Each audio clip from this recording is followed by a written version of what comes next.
I'd like to welcome everybody out to the Roy City Council meeting for July 15th, 2025. Want to make sure we stay within the same decade. Thank you. The time is now 5:30. I want to recognize that we have Councilmember Saxton with us tonight, Councilmember Paul, Councilmember Wilson, and Councilmember Saxton. We do not have Councilmember Scadden. Excuse me, I said that again. We don't have Councilmember Jackson with us tonight. Sorry, Randy. Okay, we'll get that right. We've asked Councilmember Bryan if he would go ahead and lead us in a moment of silence and the Pledge of Allegiance. Bryan? If you would, please.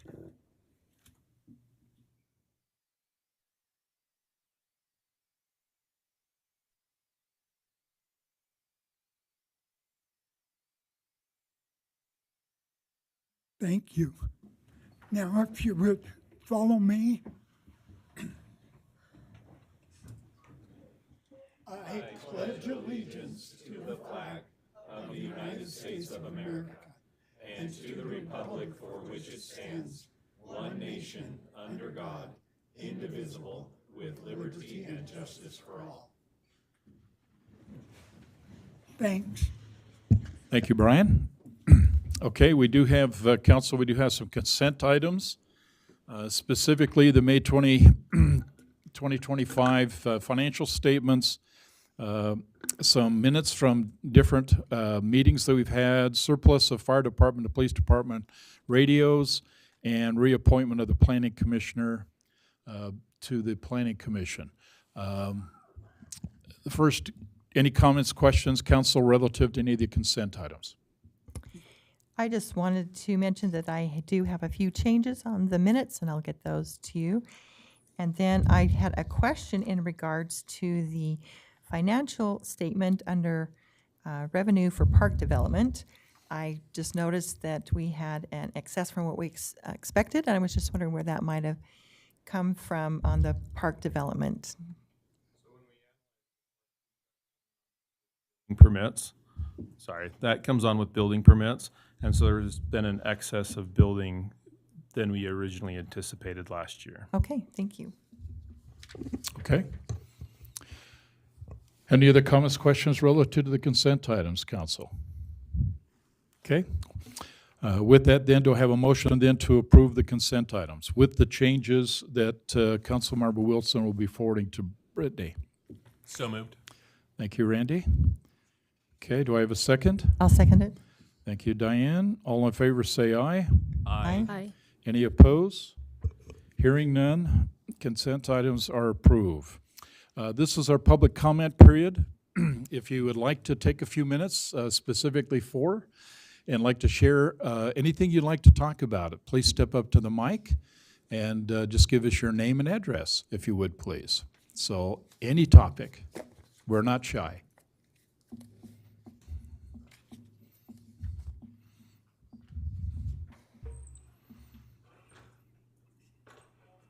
Thank you. Hi there, Council. Dennis Brown, 2119 West, 6000 South. I'm coming here in regards to action item number 6 regarding Dustin Carter and the setback requirements for his front of his home. I've known Dustin and Yvonne for quite a long time. I actually had the chance to marry them many years ago. They're good neighbors of ours. We have a rental property across the street from their home, and their house has not been finished now for a couple of years. I think there's a stop work on that property. Dustin and Yvonne have taken a lot of time and effort to make the front of their house beautiful, weed-free, and very clean. I don't know if they've got pictures here tonight, but if you should see the front of their house, they've done a good job in trying to keep the property looking nice, which I know Ann's been on the beautification committee. They've done a good job in trying to make that street very accommodating. So it's my understanding that the front wall of their home is a little bit too close to the curb and gutter of the street by 16 inches. That's about that far. I think to put a stop work on that for 16 inches is in other words, outrageous.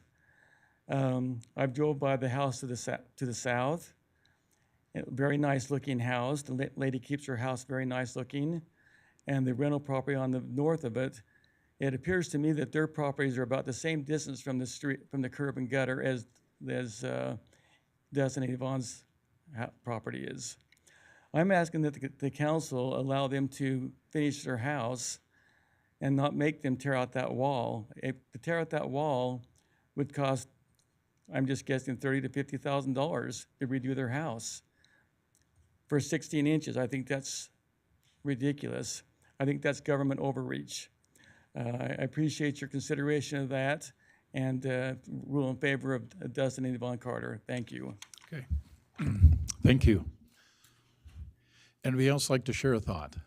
Please, name and address.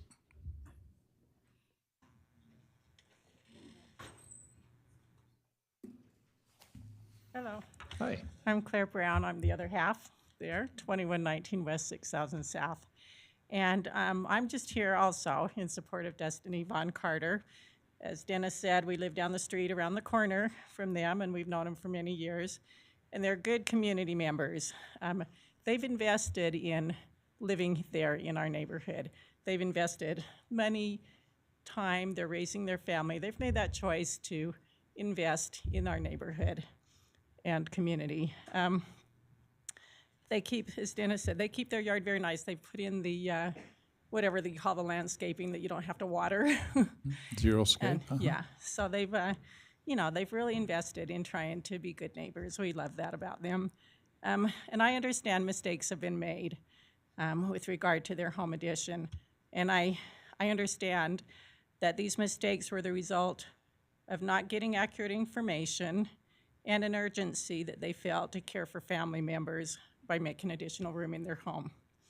So on the other hand, I also recognize the need for compliance to city ordinances. And it would be nice if there was always 100% compliance, but the reality of that is probably not practical. When you think about driving through most any neighborhood in Roy, it's evident that ordinances regarding the care of our yards is not enforced 100%. And that's understandable because there are so many different situations out there. People maybe don't have financial ability to do that, or physical ability, or there's a number of reasons why people sometimes cannot take care of their yards. And then the choice is made, you can't force it, you know, even though it's an ordinance. When a police officer pulls a driver over for a traffic violation, sometimes the officer issues a ticket, sometimes they issue a warning, and I'm sure they do that based on judgment. And many of us have probably very much appreciated that. Not me, because I've never got a ticket yet. And I haven't been warned either. So anyway, the situation being addressed tonight is a difficult one. I understand that, I really do. But I just hope and I just believe that between the city and this family, some reasonable resolution can be done. I just hope and pray that reasonableness will factor in here somehow, that will be okay for everybody, and not to just let it continue the way it is. Good people, nothing intentionally harmful here. And just wanted to give that input. Thank you. Thank you. Thanks. Okay. Name and address, please.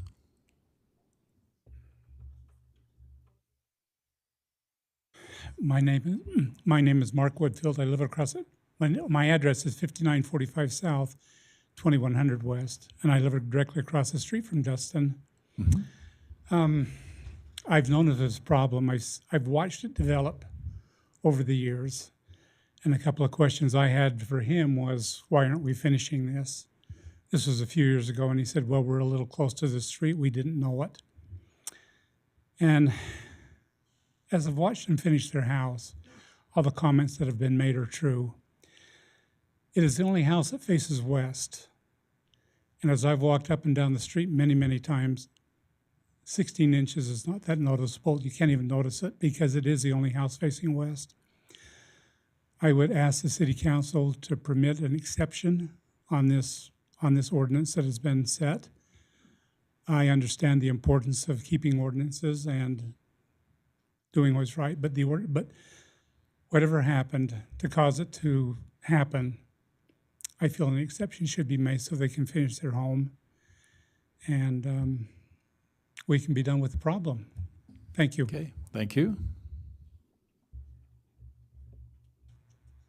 Anybody else? Yes, thank you. Name and address, please. I'm Beth Dela Cruz. Pull that mic down just a little bit. Thank you. Okay, I'm Beth Dela Cruz. I live right next to them to the south. They have been on this project for about 6 years. When they first started it, they put in a huge big window that looks straight into my house, my backyard. I could sit in my kitchen and watch them put up the drywall and watch them put in their electrical plugs. I could see everything they were doing. I could hear the contractors talking.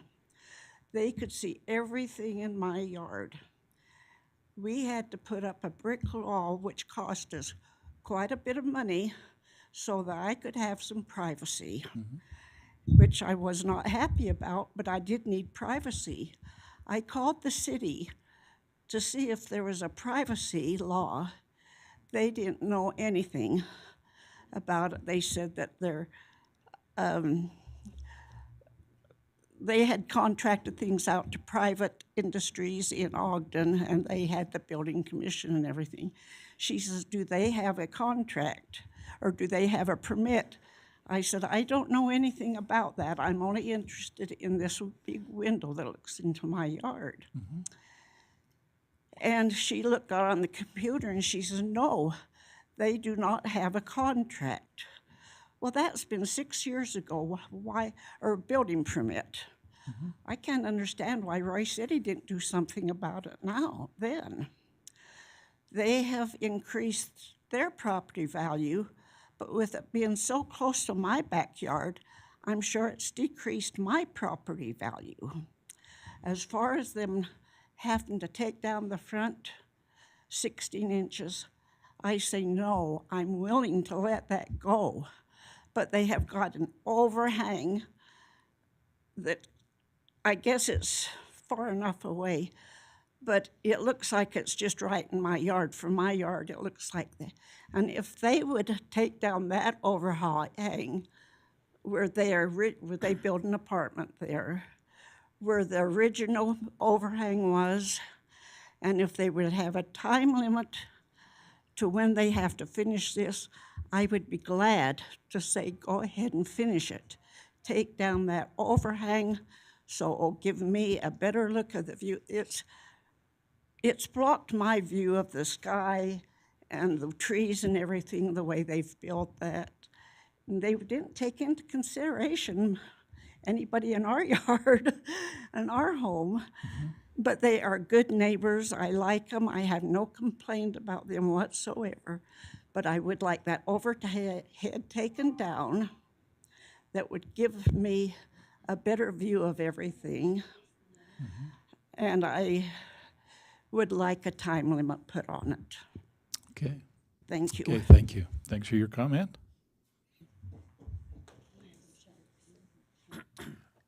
Okay, name and address, please. My name is Marcos Cabrera. I live in 5924 South, 2100 West. Thank you. The issue with Dustin Carter is just 16 inches, and I believe that's a human error, and anybody can do it. So I think we can make an exception, and unbelief is not changing it. Everything is just seeing that anybody, any human can walk by and will not recognize that there is 16 inches closest to the street by any other houses close to there. So even a professional can walk by it and will not recognize that there are 16 inches closest to the street. And you guys know it. A human eye would not recognize that other than if you bring a ruler and make measures. So I think there should be considerations, and we're not talking about 2 meters, 2 feet. It's just 16 inches. And that's everything I want to say. Thank you. Okay, thank you. I am not a resident of Roy. Can I still talk on behalf of my grandma? You certainly, as a public, you can talk. Just give us your name and Oh, address. I appreciate that. My name's Kaylin Garcia. Thanks. My address, I live in South Weber. South Weber, good. So 2461 East, 8240 South. Perfect. And I didn't plan on doing this today. And I also have to apologize. I had a brain tumor about 2 years ago, and I'm doing really well, but I can lose my words. So with no preparation and that going on, I don't know if this will work out so well. Okay. But my grandma has lived in that house for 60-something years. She raised my mom there. She's always kept her yard immaculate. It's absolutely beautiful. And the one thing she does tell me is she really enjoys these people as neighbors. Like, she does not want to cause them heartache. However, it has been going on for 6 months. And the reason I did say that I would bring her and step up here is I've been a realtor. I was a high school teacher at Roy High for several years. I know. Hello. And but then I became a realtor about 18 years ago. And just currently right now, I'm selling a home with not the best view in the backyard. And I do know that that's going to affect the amount that they'll probably settle on to sell their home. So I understand that by them building onto this house and not being able to finish will cost them $30,000, $50,000, like somebody said. But this wasn't a basement finish. This is a massive addition to a home without a permit. Like, it's not small. I did get pictures. If you'd like them, I can email them somewhere. But it's completely changed everything in her yard, and she takes great, great pride in her yard. And going back to the 30 to 50,000, she does want to let them continue. She doesn't want to cost them that much money, but she does feel, like she said, there needs to be some give and take on both sides. So for her to say, yes, let's go ahead and just ignore the fact that they didn't get a permit, but instead, please give a deadline. It's been 6 years, and it's not pretty from the side. It might be okay from the front, but from her yard, which T-bones it, it's looking at like I think it has Pink Panther up there right now, to be honest with you, on the side of the house. And so she's asking for that overhang to be brought back a little bit because it's very, very close to the property line. And then also for a time limit to be put on this. And I would just hope that you would consider that, although we don't want him to have to undo this and lose that much money, I don't think with the size of this addition, which is major, that he considered that it's probably going to cost her $10,000 down the road. And that's just from my experience, knowing what they've done to the view from the backyard. So it's not a small addition. It's very large. It's quite unsightly. It's been going on for 6 years. She has been living there alone, so she wants that privacy to feel safe. And I just wanted to let you know that from a realtor's point of view. So thank you. Okay, thank you for your input. Okay, name and address, please. I'm Tara Cottle.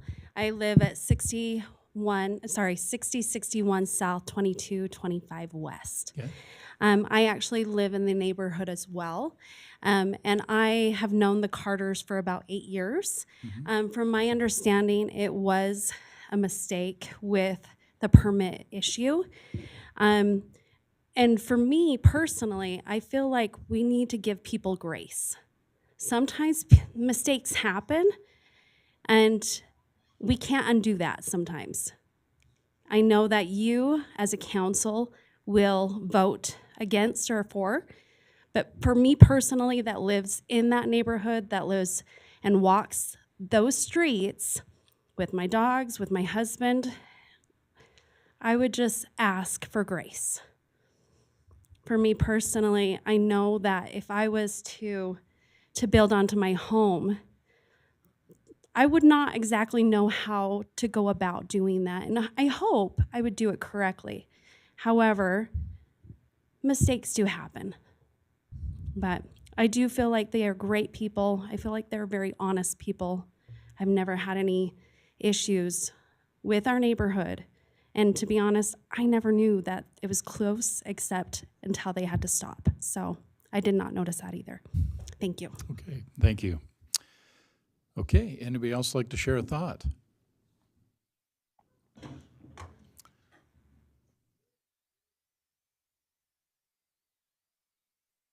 Name and address, please.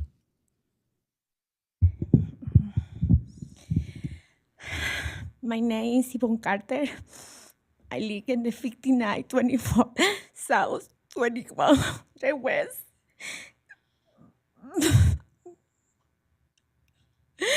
I'm Dusty wife, and I'm here on behalf of him, my son, and me. And I asked him to the Honorable City Council today. I asked him for help. And I asked him for a chance to move on with my family. I have the courage to stand here today and don't leave behind my husband alone, because one of these days of the last week, my 9-year-old son, who his name is Parley, he told me, "Mom, why you so sick? Are you okay?" And I tell him, "Yeah, but you look so sad, Mom." And I tell him, "Man, it's sad because I need to move the wall of our house if we don't have the money or the resource to redo it." The situation and we are now, we didn't want to. I really love this city and I love this country and I want to comply with the thing. And I tell my son, he told me, "Mom, but you don't need to do it." And I tell, "Yes, because someone told me I have to do it, I have to do it." But I don't have the money. He told me, "Then ask the help to the government. He's just 9-year-old." I put his name in memory of his grandfather, Parley Virgil Oleson, who was a pioneer in the secondary water. He was a city park superintendent for many years. And I wanted to raise my son in honor of his grandfather with a love of his country. I don't want to come back home and tell him it's not a positive response. I asking you for your help. This journey has been already painful for us. And I really know this is going to be a financial hardship for my family. He already live for distress, stress, anxiety. You're the only one that you can help me.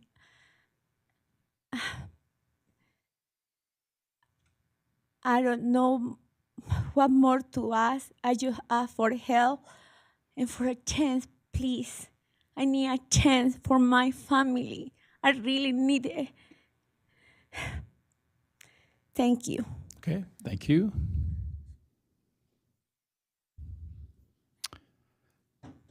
Anybody else like to share a thought?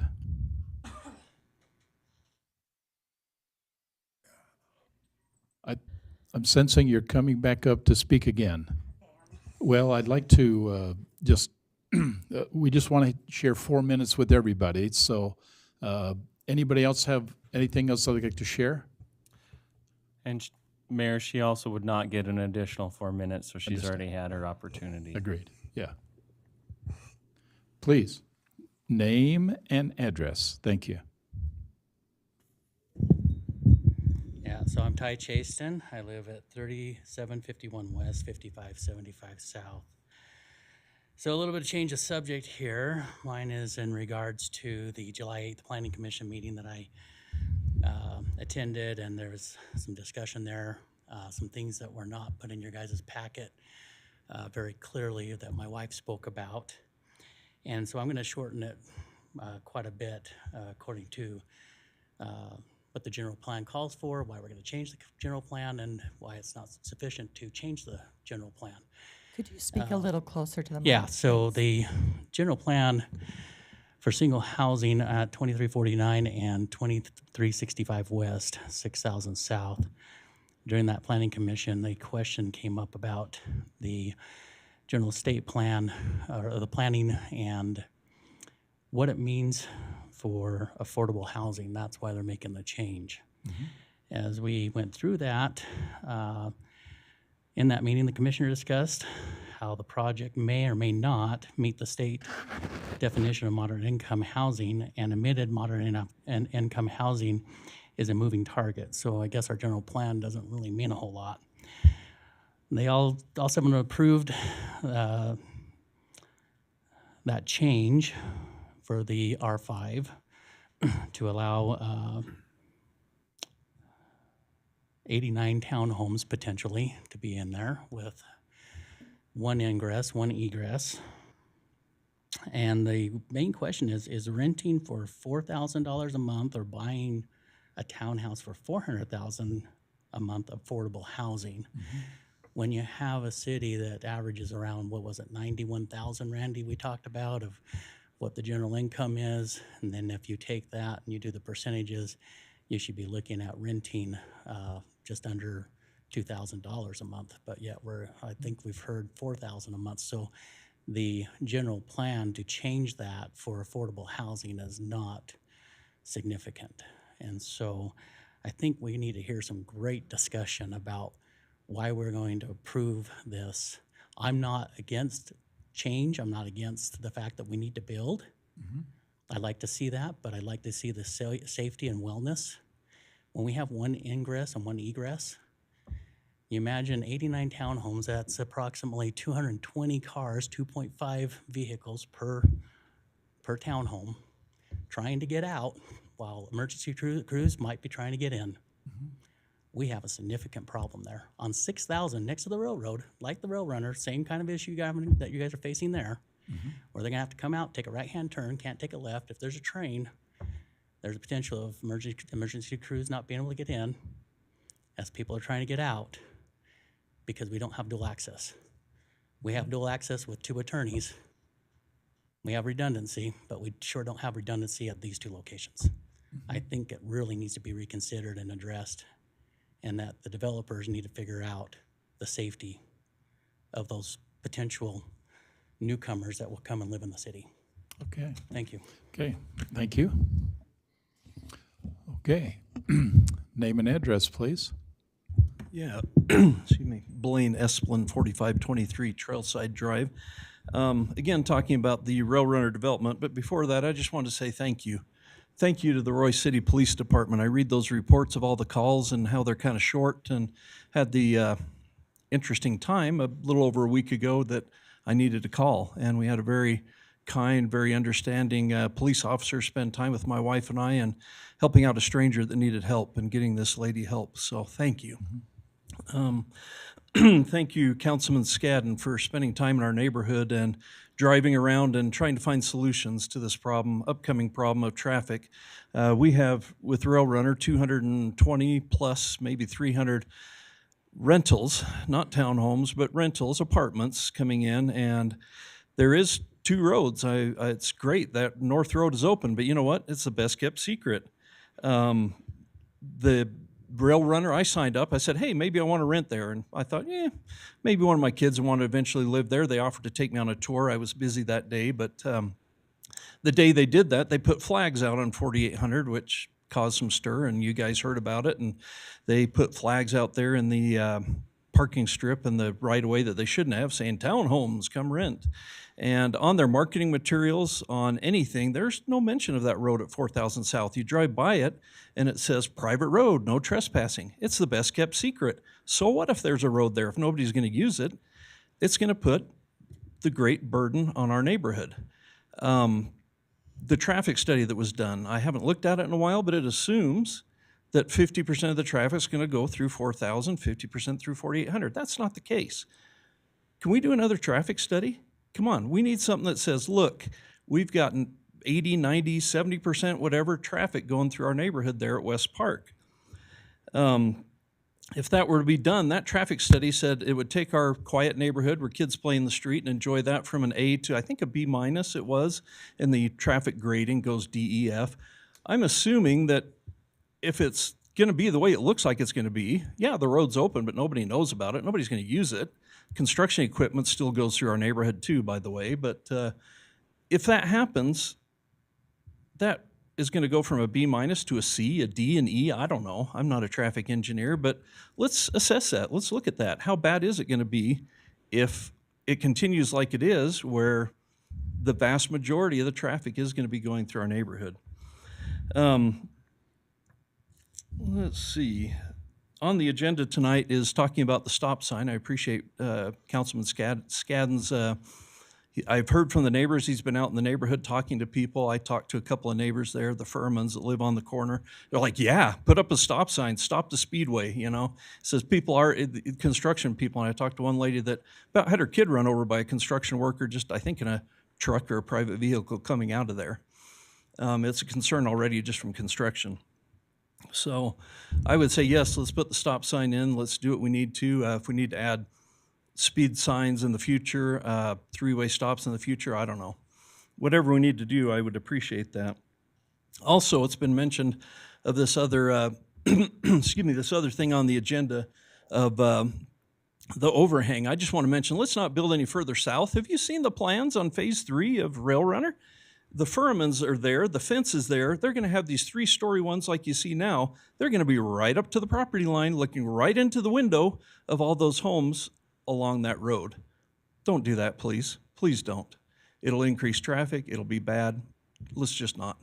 So again, thank you for your service. Thank you for serving on the council. Okay, thank you.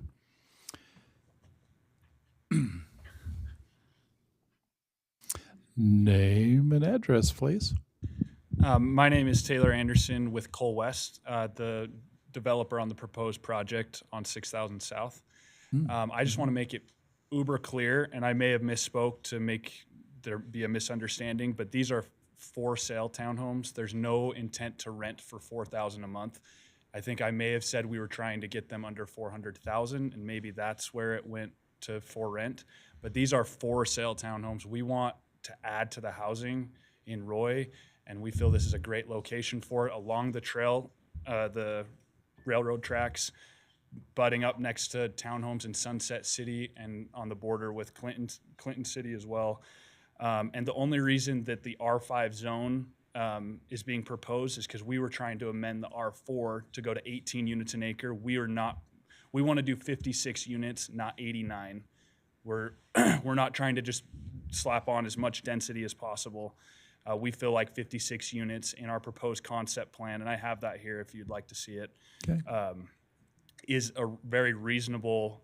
They're 3 levels, 3-story townhomes, and so yeah, the density per acre that we would do is 15 units as opposed to the 20 that the R5 zone allows. And so anyway, I just want to make that uber clear. We really want this to be this will be a for sale project. We want to add, your kids, young people trying to afford a house. We really are trying to put it under $400,000 as well. Because we know that that's really hard to get along the Wasatch Front. So, okay. Anyway, just want to make that clear. Thank you. Okay, anybody else like to share a thought? Okay, name and address, please. Hi, Dustin Carter, 5924 South, 2100 West. I think I'm supposed to go when my item comes up, but I just wanted to be sure I don't miss my chance to talk, but right? Like I should come when my item comes up? Yes. Okay. But it's public comment, so you can share anything There is you'd one like thing to. I will take time to say now, and I just want to apologize to Beth. Beth, that window is in compliance, but even though that window is completely in compliance, I had no idea that would bother you. Where that window sits is literally right where my parking was. So for all the years that house has existed, anyone could have parked, and did, I did, and everyone else did, parked right there, would get out right out of the car, would have looked in the exact same place, literally the exact same place where that window is. I had no idea it would bother you that much. And even though it's fully in compliance, even though there's nothing wrong with the window, if I knew it would have bothered you that much, I would have done something different. So I'm sorry. So, but I'll go ahead and talk about this ordinance change request when my time comes up. Okay. Thank you. Well, thank you. Okay. Anybody else like to share a thought? Okay. Name and address, please. Yes, I'm Kevin Homer. I live at 5398 South, 4000 West here in Roy. I wanted to talk about a couple of things. And first of all, the discussion that will happen on Ordinance 2514 about the requested exemption for the setbacks. Speak a little, Kevin, just speak a little deeper into that mic if you can. I will try. I appreciate the presentation that Mr. Carter made in the Planning Commission meeting last week. I was there, listened to the whole thing of it. I would hope that every one of you here on the council has taken the opportunity to watch that at the Planning Commission meeting, because they were very thorough and more than a little lengthy in their discussion about this, because it's important, especially the Carter family. And I would hope you would do the same thing tonight, have a very thorough discussion about what this proposal is for. I think that the Carters, are very good people. They have good intentions. I appreciate Mr. Carter being very forthright and humble and honest in his acceptance of some of the problems that have come on, been brought on by this. This is not a discussion about how good and honest the family is, how good the people are. It's requesting an exception to our zoning laws. I would recommend that you follow the recommendation of the Planning Commission for a negative response to this request.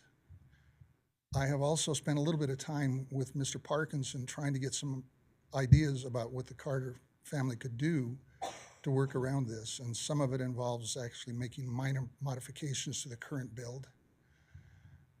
It's difficult because they're still going to have to come up with some money to cover the problems with this. One of the other things that I suggested to Mr. Carter today is I wish I could help them a whole lot more than I'm able to.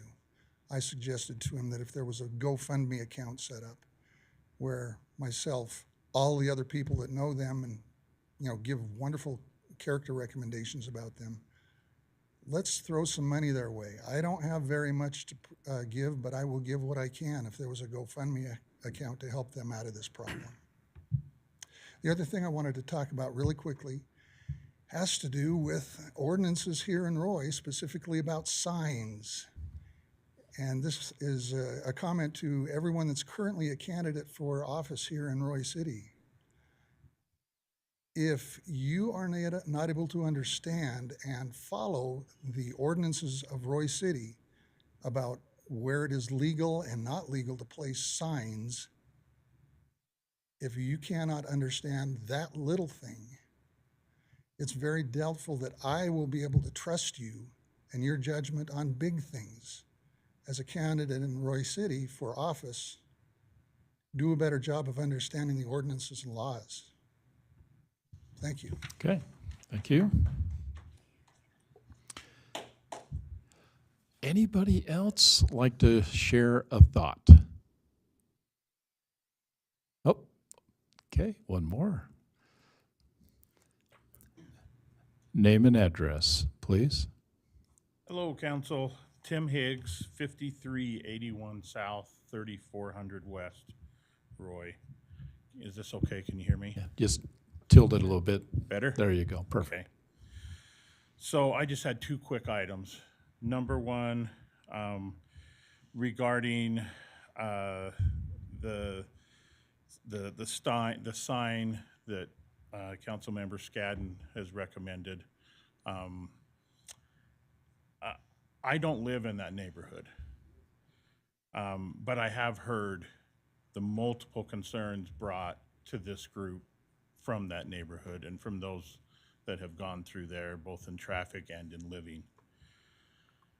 What I'm seeing from Councilmember Scadden, to me, is a first. I have never seen somebody take the initiative to go there, look through it, and come up with a recommendation, big or small, that they personally bring to the council for discussion. Thank you for doing that.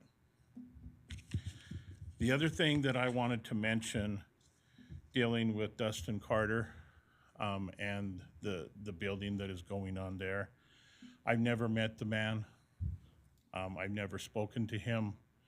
What I'm looking here is on face value of what is in the documents for this meeting.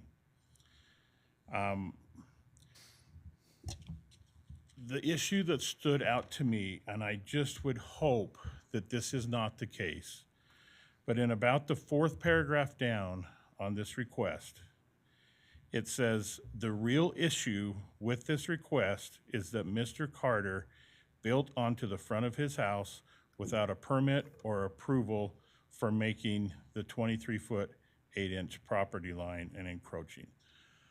I hope that that is not the real issue with this request. If this is an issue because a permit was not requested and granted, that's a problem in my mind's eye. I read that paragraph to say that if an allowance may have been granted if a permit had been requested. And I would ask that you don't make your decision on the fact that a permit was not requested, but rather on the factors that are listed in the paragraph below.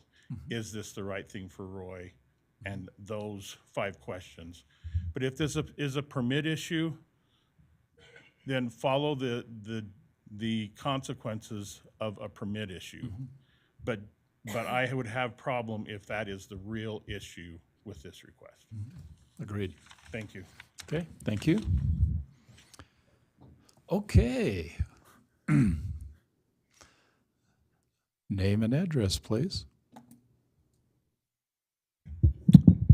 Dan Tanner, 2191 West, 4900 South. Just kind of a follow-up to what was just commented, that it's not necessarily about the permit. If we look at the value of the permit, it was probably $400. The permit triggers the inspections that's required on such additions to maintain the structural integrity of the addition. And so it's not about the permit, it's about the inspections that are done to ensure the safety and welfare of who occupies and future occupants of that home. And so by not having that and performing that work does ensure that. And so I want to make sure that's clear. It's not about the city gaining $400. It's about the city doing the inspections that they're required to do to ensure that there's structural integrity on any addition or any building or construction that's happening in the city. Okay, thank you. Anybody else like to share a thought? Okay. Ma'am, hold on. Let me just indicate to you the unfortunate policy in terms of how we have to kind of govern the meeting. We invite everybody to share 4 minutes. Some take a few, some take a little longer sometimes. I try not to limit a person right to 4 minutes. What I try to do is I try to let them speak, and if it goes over a little, I don't have a real problem with that because it's important that we in fact share the message.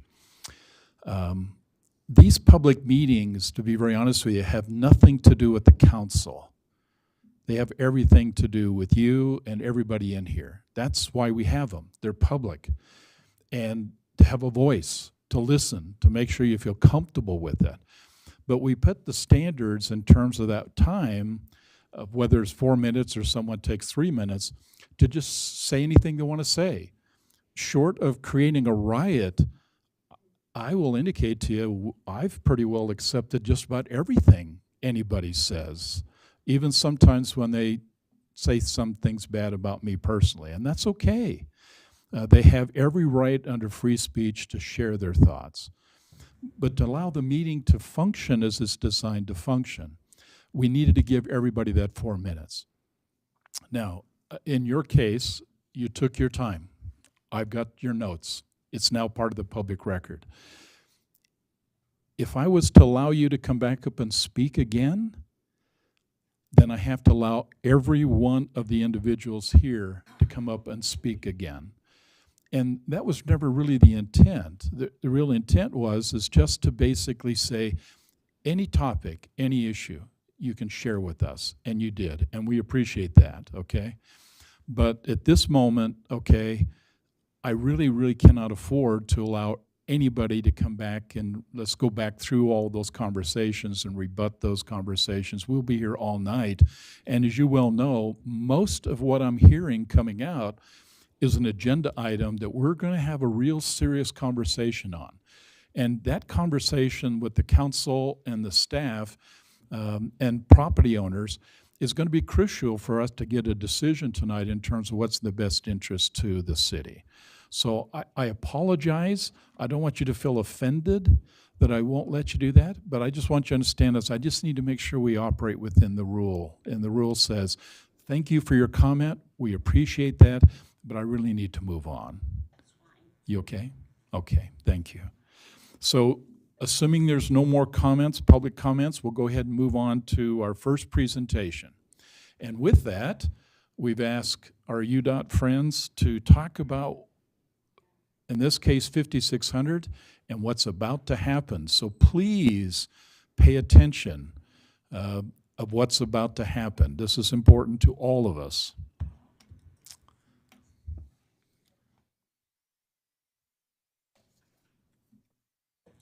Thank you, Council, for letting us be here. My name is Nancy Cousins. I'm Elmer Acevedo Garcia. Elmer is a resident of Roy City, and we have deep ties over the last few years to this community and to this project and the benefits that we feel it will bring to your community. We have some really big things that are going to be happening on the project. And I know at your previous meeting, we did a little teaser that this was coming. Can you get a little closer? Yep. We did a little teaser that this was coming. However, we said that we would be back before this turn movement was in place. So we are here to do that, give you a brief overview of the project and where we're at. You can see that the schedule is progressing. We are now into 2025. The phases of the project are still the same. Just pointing out that the construction on I-15 is nearly complete as far as what drivers are going to experience, and work is progressing on 5600 South too. And the schedule is available on the project website. Do you want to talk about that? So on I-15, this last weekend, we had a traffic shift. Traffic moved a little more to the west, kind of to accommodate more work in the middle for us. So we haven't received any phone calls of that, so it seems like it was a good traffic shift. Our signage was out there early, so to make the public aware that this was coming.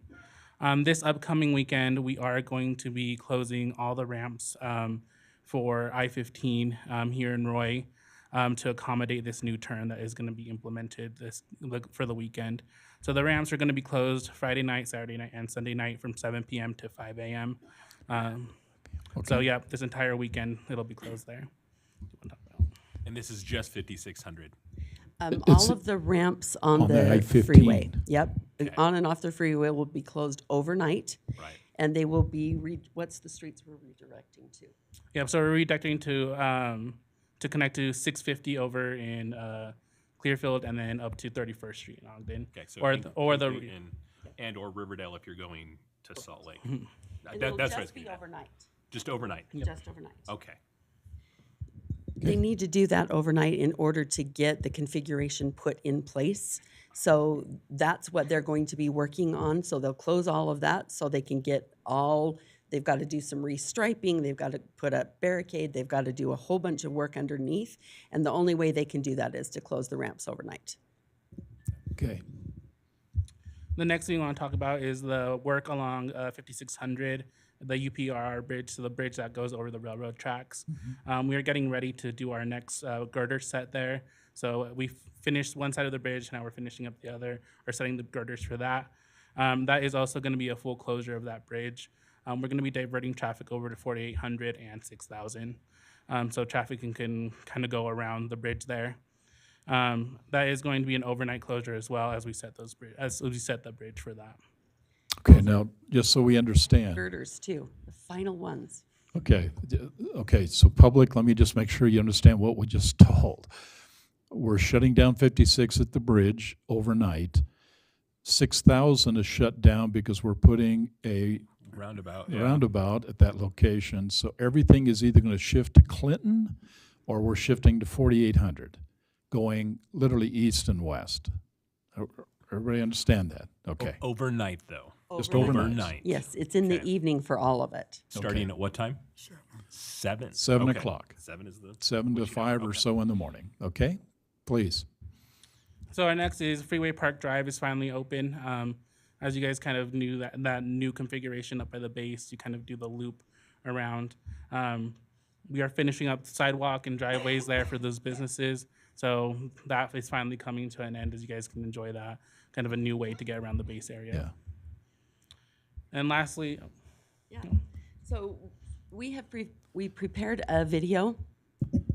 We wanted to prepare a video to educate drivers how to navigate this because it's very different. And so this has been circulated in the community on social media. I think we're 75,000 views of it.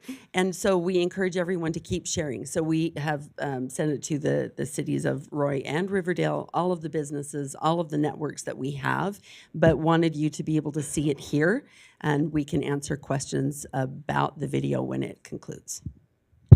then also we were out there earlier today talking to the businesses that will be affected by the new temporary, letting them know, tell your employees, tell your customers on how to access this, and also giving them a QR code to share that video with their employees and their customers. Yeah, that's important. Thank you.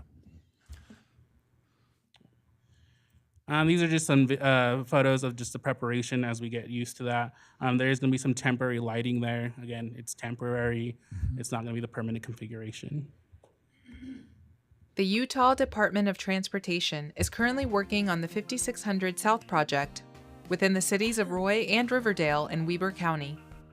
Construction began in June of 2023 and is expected to continue through fall of 2026. Crews will implement a temporary 3-month traffic pattern commonly referred to as a through-you along 5600 South between Wardley Road and 2050 West while crews build the interchange at I-15. Here's how to navigate the temporary through-you. At the 1900 West and 5600 South intersection and along 5600 South, left turns are restricted, but you can still get to your destination. Going south, travel through 1900 West to the temporary U-turn signal. Make a U-turn at the signal and continue east to make a right turn to your destination. Going north, travel through 1900 West to the temporary U-turn signal. Make a U-turn at the signal and continue west to make a right turn to your destination. Exit 338 at I-15 North and South will also have left turn restrictions. Here's how to navigate to your destination. When exiting I-15 North, utilize a U-turn signal or continue straight to your destination. When exiting I-15 South, utilize a U-turn signal or continue straight to your destination. I-15 North and South ramps will also have left turn restrictions. Here's how to navigate to your destination. For I-15 North, travel through the 1900 West intersection toward the east U-turn signal.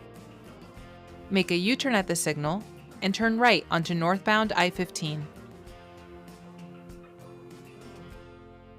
For I-15 South, travel through 1900 West toward the west U-turn signal.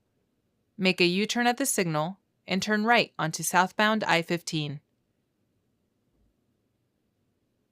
Once completed, this project will reduce congestion and improve safety and mobility on I-15 to 3500 West, State Road 108, and 5600 South, State Road 97, in Roy and Riverdale.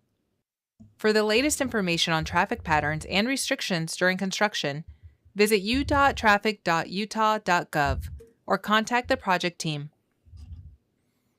Okay, council, you just witnessed it. It's going to happen on the 18th. So the question is, do you have any comments, concerns, questions you'd like to ask UDOT? Yes, I'm sure from like an engineering perspective, like large vehicles were taken into consideration for the U-turn. I mean, I know there are concerns for like school buses and like. Yes, and that question did come to us, and so I'm going to get our design engineers with that group specifically. Okay. However, it was designed, one of the pictures showed a bow out in the road. Okay. And that is to allow for larger vehicles to make that U-turn movement. However, we may need to instruct them be in the outside lane to make sure you have a larger turn radius. So we know that that's a question that we need to address, and we'll get with them directly to make sure they have the information that they need. And then this is for 3 months, so that does put us through into the school time period. So Yes. school buses would be in. Yep. Okay. School buses will be included, so we'll make sure that we're in contact with them, and I feel confident that we have planned for that. Otherwise, we wouldn't have been able to do it. Right. However, I'm Again, not an engineer, so I trust don't but know. verify. Trust Yes, but verify. trust but verify, absolutely. Okay. I just have a comment, if you don't mind. Chiefs, I'm going to put you on the spot. This is a little bit of a different pattern for you, certainly from an emergency perspective. Is there anything here that you would need to know or anything that you would feel might be a concern? It kind of is what it is, but you know, this is all about time.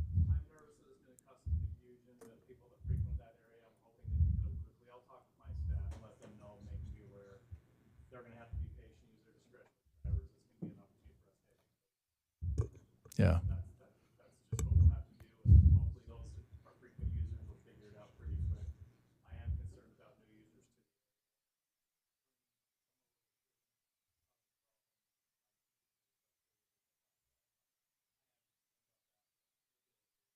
Okay. Well, Nancy brought up a good point. In today's meeting, she said there's more than likely going to be people who's going to be a little confused. And in confusion, they'd simply stop. And they stop in the middle of the road until they can figure it out. Chief, to be honest with you, that's where we're going to have some help. Okay? They'll do what they can, but the bottom line would be is if there's some issues, it'll involve the police. The other piece of this conversation, Chief, you got some big vehicles.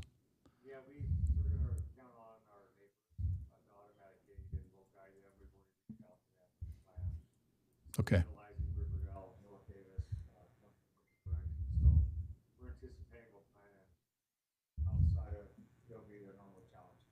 Okay. Okay. Public safety is an important part of our business, and needless to say, time is everything. And our intent would be is we certainly don't want to be delayed. And so if they feel like a workaround, that works for us. Personally, Nancy, we'll give it a month. After you get through the first month, I think people become pretty adept. The only thing that I will tell you, council, and I've told this to Nancy a few times, this is only 3 months. I've driven in Layton. I like our friends in Layton, but the first thing they should do is take a bulldozer and knock those things they've got down there out. They're just terrible, terrible.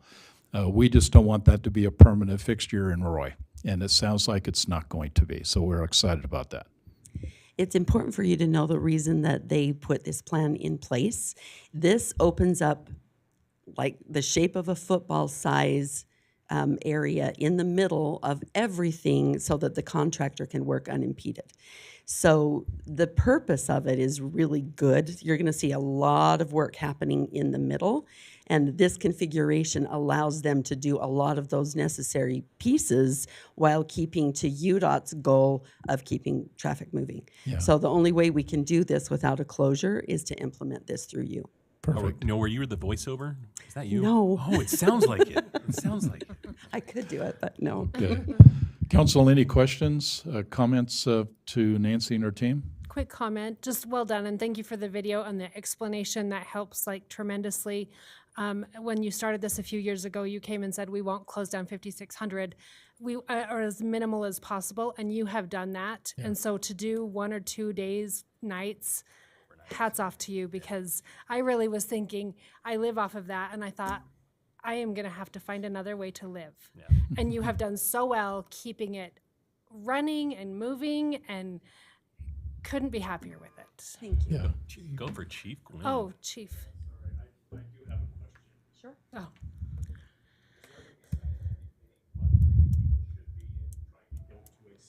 Distinct direction, like in other words, if you need to be in this lane to hit the U-turn to be south on 19, you need to be in this lane to hit northbound I-15 of turning, you know, if your intent was to turn left off at 56, like you now need to turn right to get on northbound I.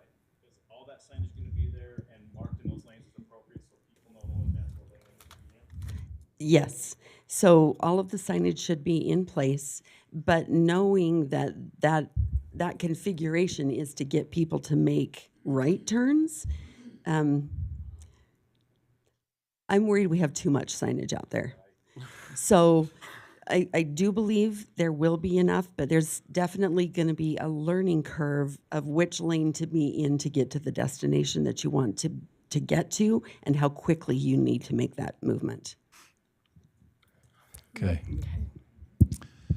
And let's just say, as somebody who lived through the original 5600 pass, you know, being put in, remember when that was shut down for like a year? Oh, yeah. To be just shut down overnight, it's just amazing to see, like engineering-wise, how far we've actually come. Okay. So anyway, just wanted to throw that out there.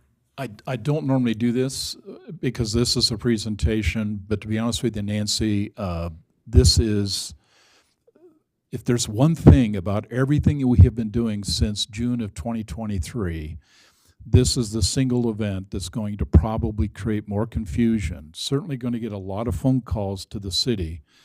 And as a result of that, the awareness you're putting on the table, trying to get the message out, all the video you're putting in all the different sources, we have said, and you've heard me say this, it's about information. And if we can get as much information out as we can, it's going to make a big difference.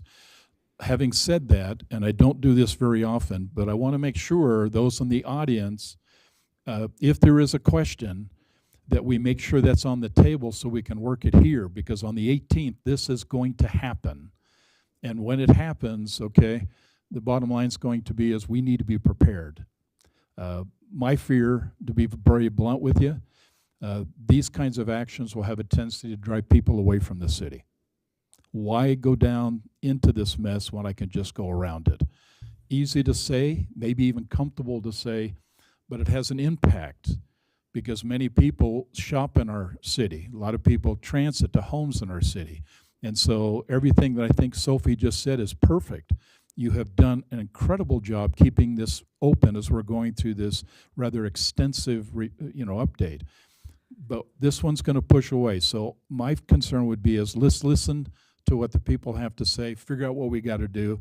And having said that, as long as the comment is on this topic, I'll entertain a person asking a question about this topic in this meeting so we can at least explore if there's some things we can learn from that. So please, I got 2 hands. Make your comments.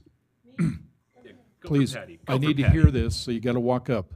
I can't. Yeah, go up to the. While she's walking up, Mayor, it's important to, Elmer touched on this, but we made it a point to take flyers and visit every business impacted by this through you and encourage them to let their patrons know they are still open. There is a way to get to us. So we have we hope empowered them to take some initiative to think about their own business and what's going to take place. So we have done that as well. Yeah, and I'm sure you have, and that's excellent. Please comment.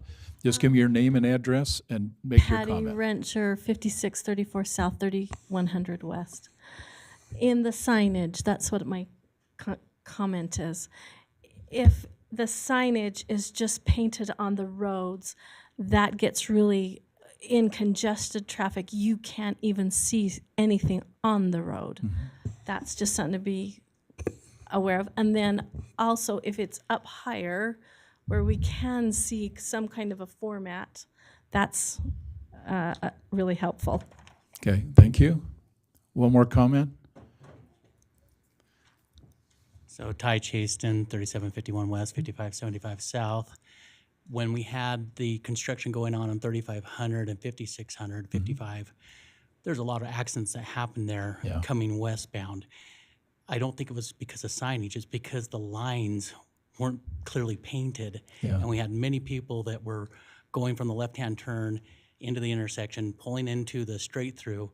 And there was many times on the bus where I was coming straight through and I had the left-hand turn lane coming right at me and they were coming straight at me. And we almost got in a wreck because they were coming the wrong way because the lines weren't clearly painted. And so I just want to make sure that Perfect. for this, we got clearly painted Yeah. lines Clearly too. painted. Yeah, great Are comment. there also going to be like the flashing illuminated signs as well, or do we know, or like Go here. like go- They should have VMS boards. That's what I And other kinds of boards. The signals are temporary signals, so we've got overhead signals, we've got VMS board, we've got signage, and part of what's gonna happen when we close the ramps is the striping. Okay. So it'll be brand new, fresh paint on the road.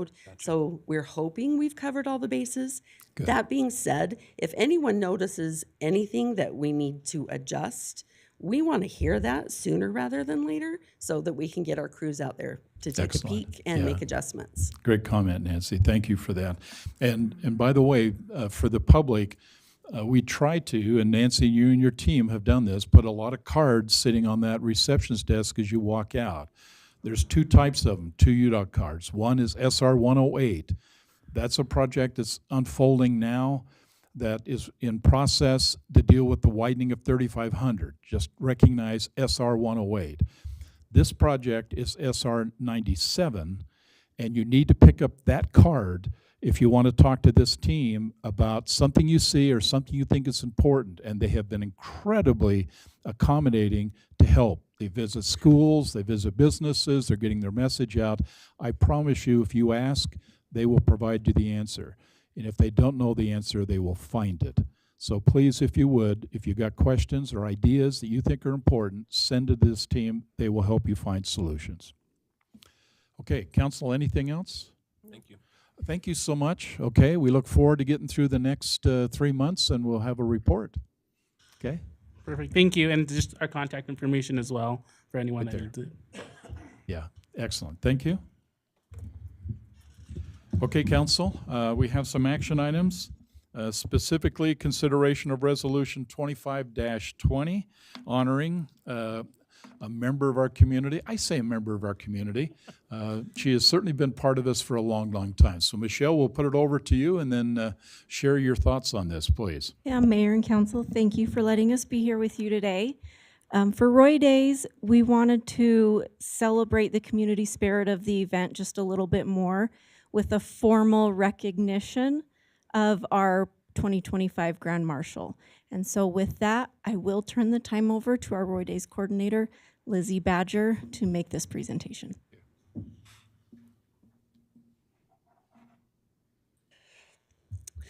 The Parks and Recreation Department recognizing Louise Wheezy Eames as the 2025 Roy Days Parade Grand Marshal. Roy City is proud to recognize Louise Wheezy Eames as the 2025 Roy Days Parade Grand Marshal. Mrs. Eames has been a dedicated volunteer in our community, serving as the Roy Days Car Show coordinator since the event's inception and has been leading the organization of the Roy Days Car Show for over 15 years. But when I asked her how long she's just been putting on car shows in general, she told me that one day she just started playing with cars and she's never stopped, and she couldn't tell me how many car shows she's put on. There's too many to count. Roy City Parks and Recreation Department sincerely thank Mrs. Eames for her outstanding service, commitment, and lasting contributions to Roy City. Lizzie, thank you. And please, if you don't mind, Weezy, could you just step up for just a second?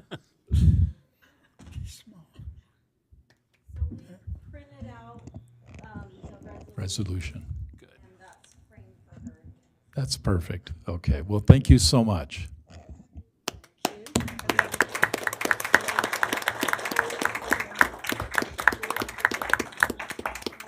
Please do. Pull the mic down, Weezy. There you go. I just want to say that I was born in Roy. My folks, the house that my folks lived in when I was born is still over on 6,000.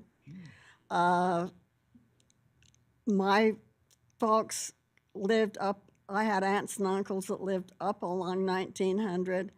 My one aunt and uncle lived right up on the corner of what's now 1950 and 6,000. I was happy. I loved it out here, but my mother had to move to Ogden to live by her family, and so we packed up and moved to Ogden. And I lived in Ogden then, and then when I had the opportunity, we moved back to Roy. My kids all went to Roy Elementary, Roy Junior High. They all graduated from Roy High School. And I love Roy. I've been here. This is my home, no matter what anybody says. So this is my home, and I still live in Roy. And I love Roy. So this is my home. Thanks you guys for everything. Thank you so much. Thank you. Thank you for all your service.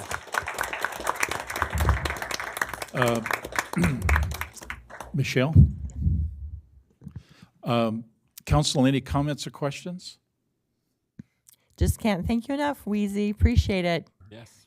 You've provided a lot of enjoyment for a lot of years. Yes. Yeah.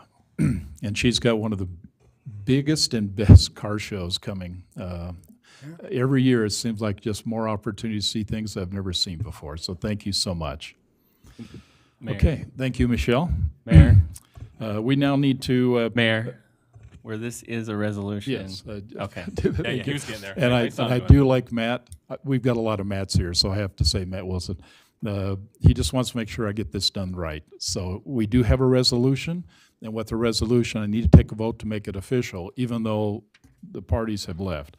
So with that, consideration of Resolution 25-2, honoring Wheezy Ames as Grand Marshal. Do I have a motion then to approve?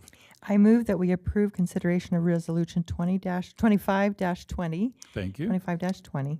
You did. 25-20. Do I have a second? I'll second. Thank you, Randy. Okay, this is a roll call vote. And Brittany? Councilmember Scowden? Aye. Councilmember Saxton? Aye. Councilmember Paul? Aye. Councilmember Wilson? Aye. Okay. Resolution 25-20 is approved. Thank you, Matt. Matt, keep me on track here. Okay, we now have consideration of Resolution 25-21, a resolution of the Roy City Council approving an agreement with Pacific Corp for the leasing of property for the public park and a detention. Michelle, I think you're talking this one. It's the first time I'm going to have to move the mic up. Hey.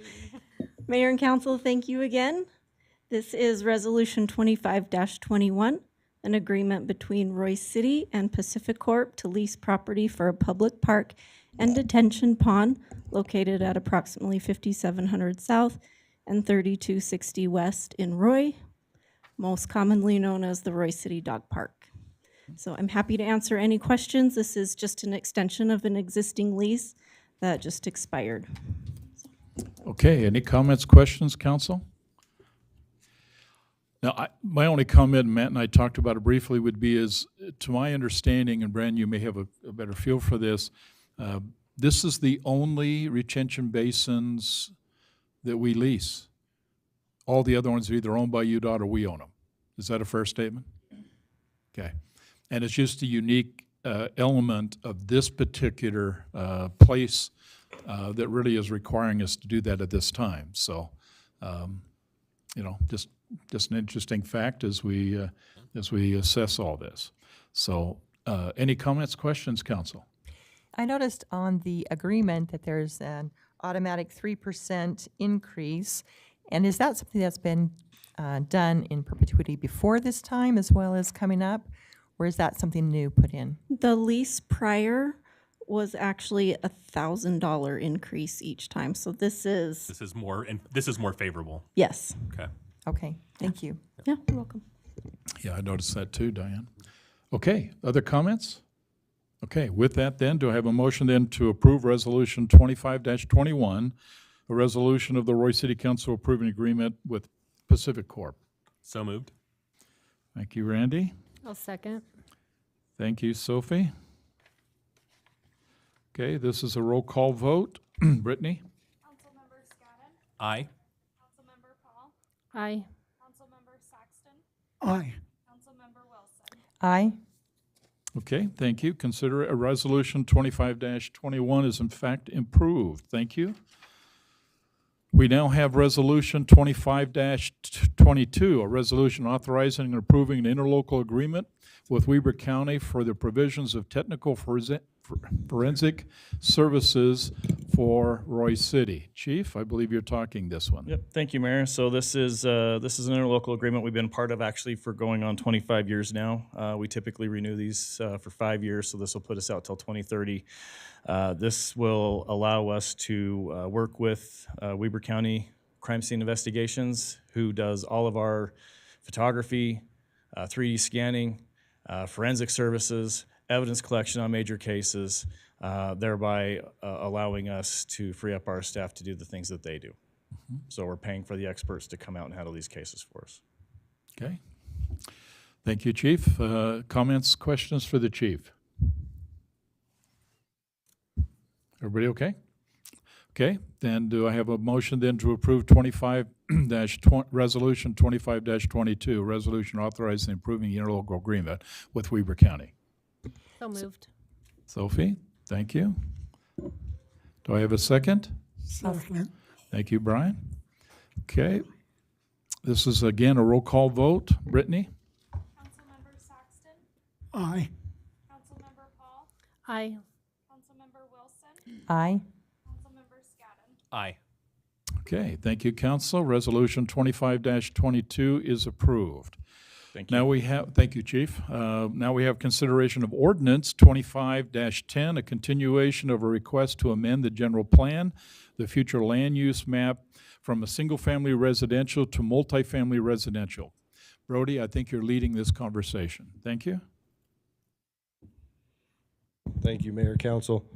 Yes, this is Resolution 25-10, also in conjunction as 25-11. It's both the general plan amendment and the zoning map amendment from RE20 to RE5.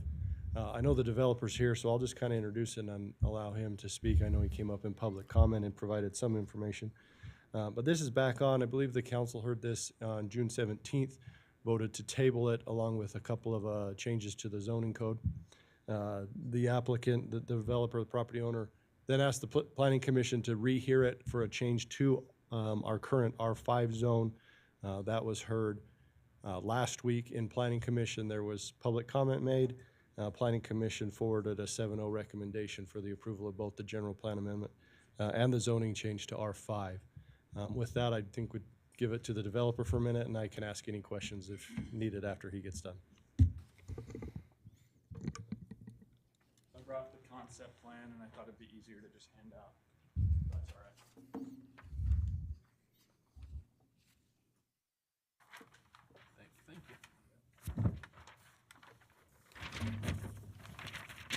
Thank you. Thank you.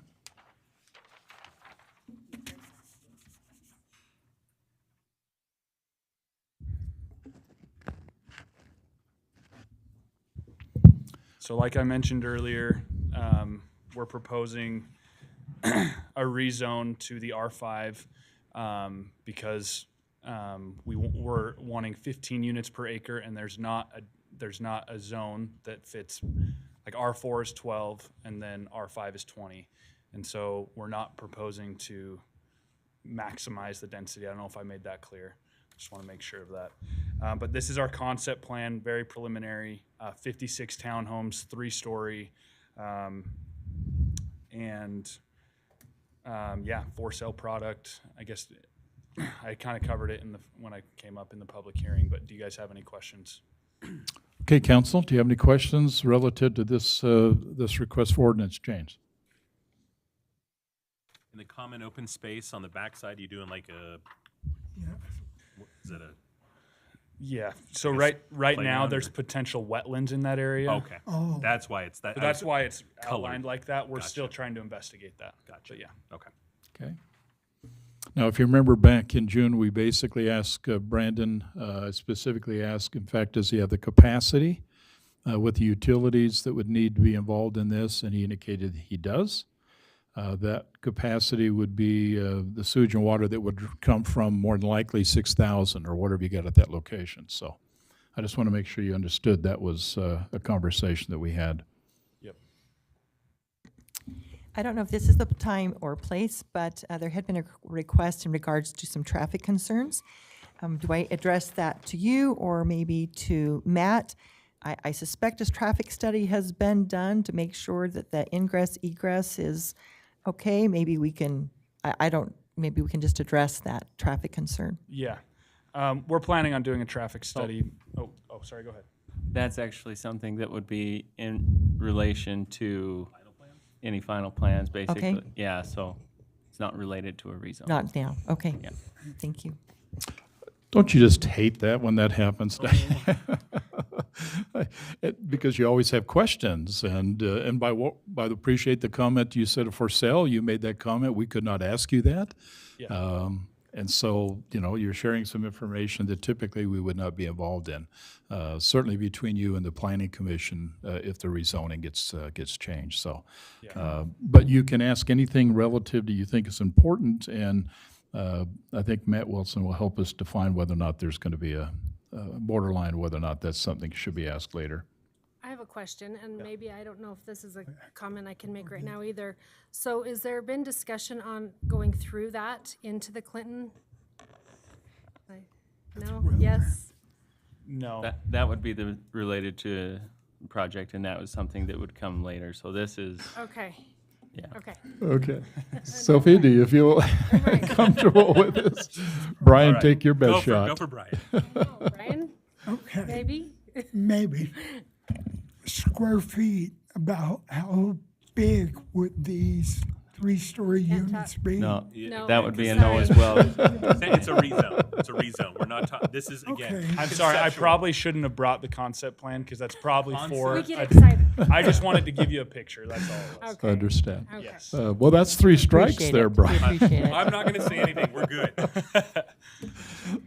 why I don't I ask any apologize. questions. We did this on purpose. Yeah. When we basically separated a lot of the interaction between the Planning Commission and City Council, we did it on purpose because you're dealing legislative issues. Right.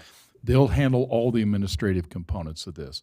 And what our city attorney is telling you would be is a lot of what we are asking are really more for a Planning Commission if you choose to change this and let them work out the details. Okay? Because I'd like to know the color.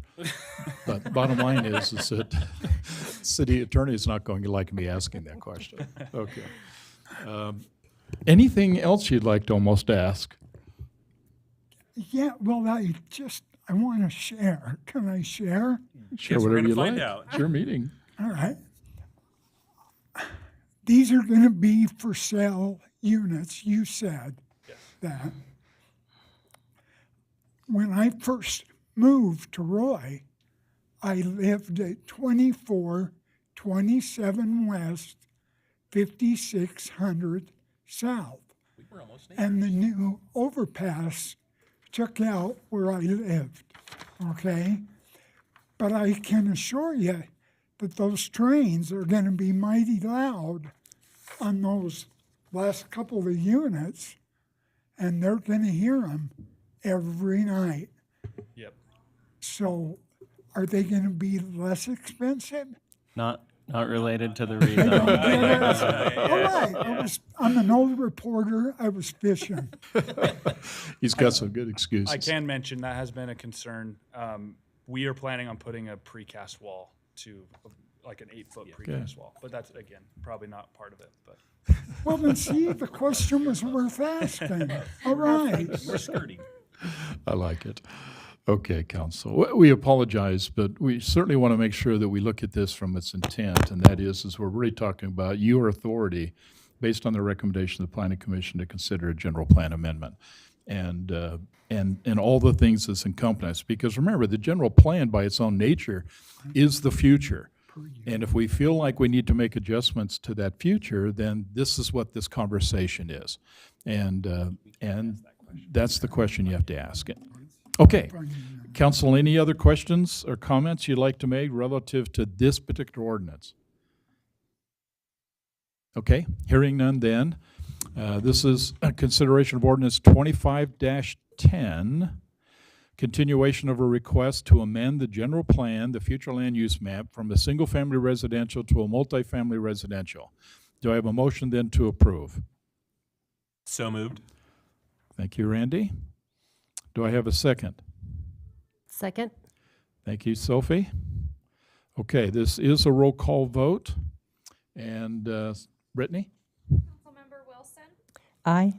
Councilmember Saxton, Aye. Councilmember Paul, Aye. Councilmember Scadden. Aye. Okay. Ordinance 25-10 is approved, and we needed ordinance 25-10 to approve to take an action on ordinance 25-11. So having said that, consideration of ordinance 25-11, consider a request to amend the zoning map from an RE20, a residential estates, to R5, a multifamily residential at 2349 West 6000 South and 2365 West 6000 South. Brody, is there anything you want to add to this particular portion of this ordinance? Okay. Council, do you have any questions relative to ordinance 25-11? Okay. Hearing none, then do I have a motion then to approve ordinance 25-11 as I explained it? So moved. Thank you, Randy. Do I have a second? I'll second it. Thanks, Diane. This is also a roll call vote. Brittany? Councilmember Paul, Aye. Councilmember Wilson, Aye. Councilmember Scadden, Aye. Councilmember Saxton. Aye. Okay. Thank you, Council. Ordinance 25-11 is approved. Brody, thank you for guiding us through that. We now have consideration of ordinance 25-14. This is consider amendment to the Title 10 zoning regulation, Chapter 10, General Property Development Standards, table, it's in 24, table of the lot and setback requirements for primary buildings, Table 10-1, minimum lot and setback requirements for primary buildings in residential zones, which include minimum yard requirements for front yard, and we do have the applicant here. But I'm going to ask Brody if you'll lead us initially, and then we'll ask the applicant if he'd like to share any thoughts.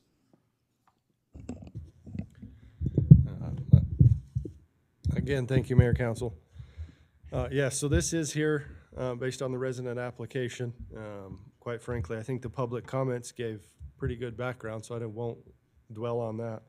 But this is essentially a request to change the front yard setback, essentially for the entire city, from 25 feet to 20 feet. We can talk, I think, again, public comments in the staff report talks about why this happened. If there's any questions, I'm happy to answer them. We can let Mr. Carter speak, and I can follow up or answer any questions, however you guys want to proceed. Okay. Before Mr. Carter, I just want to make sure Council, and Brody, you need to make sure this is clear, because this is a part that I think is important as well. This is a change to the ordinance. So how many properties, this is not a Chapter 13 change, which that particular portion of the ordinance is very specific in where it's located. This proposed change would have an influence on how many house properties, in your best judgment, in the city? 80 to 85%. 80 to 85% of the homes. Well, the entire city would be impacted by this proposed change. Correct. Okay. That's interesting. Okay. Any other questions you might have? We certainly can invite the applicant to come up if he'd like and just give us your thoughts, comments. We certainly received some information earlier from you, the paper, so please, anything you'd like to share with us. What does that mean, 85%?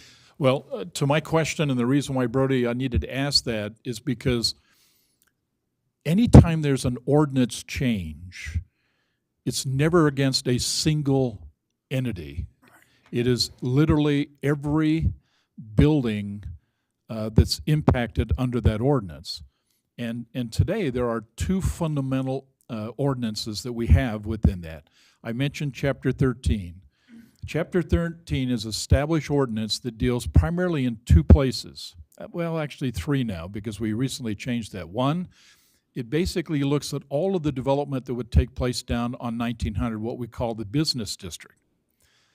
Second, it would actually go to what's sitting or not sitting currently into the train area. We call it the station area plan. That Chapter 13 encompasses all of that property around that, and most of that right today is vacant property. And third, there's a corridor that actually exists that runs down 3500, and we're already seeing some of the property owners approached Roy City and asked that their property be changed to a different type of zoning within that corridor. So the corridor that runs down 3500 and then takes a dog leg to the right and runs up Midland Drive, everything that's basically within about a half a mile around the station, and they call it the station area plan, and then everything that basically is running down the 1900. Those are all in Chapter 13, okay? Separate ordinance, separate requirements. What this ordinance does, it looks at everything else. Everything else. And so when we make those adjustments, we do that. Now, I will tell you, there are some development agreements that can be approved by the council, and those development agreements can literally go up there and says, we're going to take this particular development and we're going to authorize some changes with that particular development. Maybe 3 houses, maybe 6 houses, but not everybody. There are certainly those options. But the important thing I just want to make sure about this ordinance change that's being proposed, and I wanted to make sure Brody was telling us, because I just honestly did not know, and I didn't know if the council knew, this is a change that affects every household, every building lot in Roy that is not under Chapter 13. That's what the city council has to consider when they make this decision. That's it. And so when we make that, that's what they need to understand when they make the decision. So, and so is it the right thing? Is it the best thing? It could very well be, okay, based on the conversation, based on the council's assessment. They may simply says it's the right thing for Roy, and we just change it. I mean, we certainly have done that many times as a future land use map, and some of the things we just change areas. And but this one, I just want to make sure we understand, is this is not a discussion of an ordinance change that deals primarily with one property. It deals with all properties going forward, and that's okay. That's okay. I will be honest with you, and I'm sure I'm going to kick myself in the behind on this. There are ordinances that are on the books today in Roy City that were created probably in the 80s or 70s, in my opinion, need to be changed. And some just need to be deleted. But the key is that the only organization that has the authority to basically make changes of ordinances is this council. They're the only ones. And so I want to make sure they understand all sides of this and make sure that what they do is they make the best and most informed decision. So I hope that helps, okay? And thanks for the question. It was a good question. Yeah, and to put it into context, there's 13,000 households in Roy, so 80% of that is well over 10,000 is who we would be taking and impacting by this change. But to clarify, it only works for people that are adjacent to already homes that already have a 20 foot. So that would be like on corners, right? Because I went through trying to count those type of things. So I think that might bring that number that sounds big to a little different. Yes, and so it would affect the entire area. Now, whether each house as it's laid out, that's a detailed. One of the things we talked about, though, is as this progresses, that could actually grow as you go down the line changing, then other houses become eligible. So, correct. Yes. Okay. And I have personally, Diane, it might be the right answer, or maybe it's not really a problem at all. But I think it's just important that you all understand, okay, the level of understanding of what we're about to do. And that's important because you have to look at all sides of the issue. And you certainly have heard a lot, you've read a lot, you've asked a lot of questions. Bottom line is going to be is that you got to make a decision. And from that decision, we can move forward. So let me go back to the applicant. If you'd like to share any thoughts with us, please come up to the mic. And when I say applicant, it says that, to be honest with you, Dustin, but the reality is that we're just using your particular situation as kind of the catalyst, okay, to look at this change. And so it's just, you have an opportunity to do that. So please, share any thoughts you feel comfortable I did with. bring copies. I thought you guys might want them. I was supposed to bring them to the other one. So this is going to be my remarks. They're not the same as what I sent to you guys, but they're only 2 pages instead of 3, so not quite as long, right? But so I have one extra because one council member was missing. I had enough for one for staff, for the mayor and council. Okay, so before I start, I would have tried a variance. Steve told me that I wasn't going to qualify. And I looked at it and I looked at it, and this would have been easier for everybody if I could have qualified, but he told me no. So my understanding was this was my only chance. And I spent 2 years looking for this because it's my understanding was this is my only option.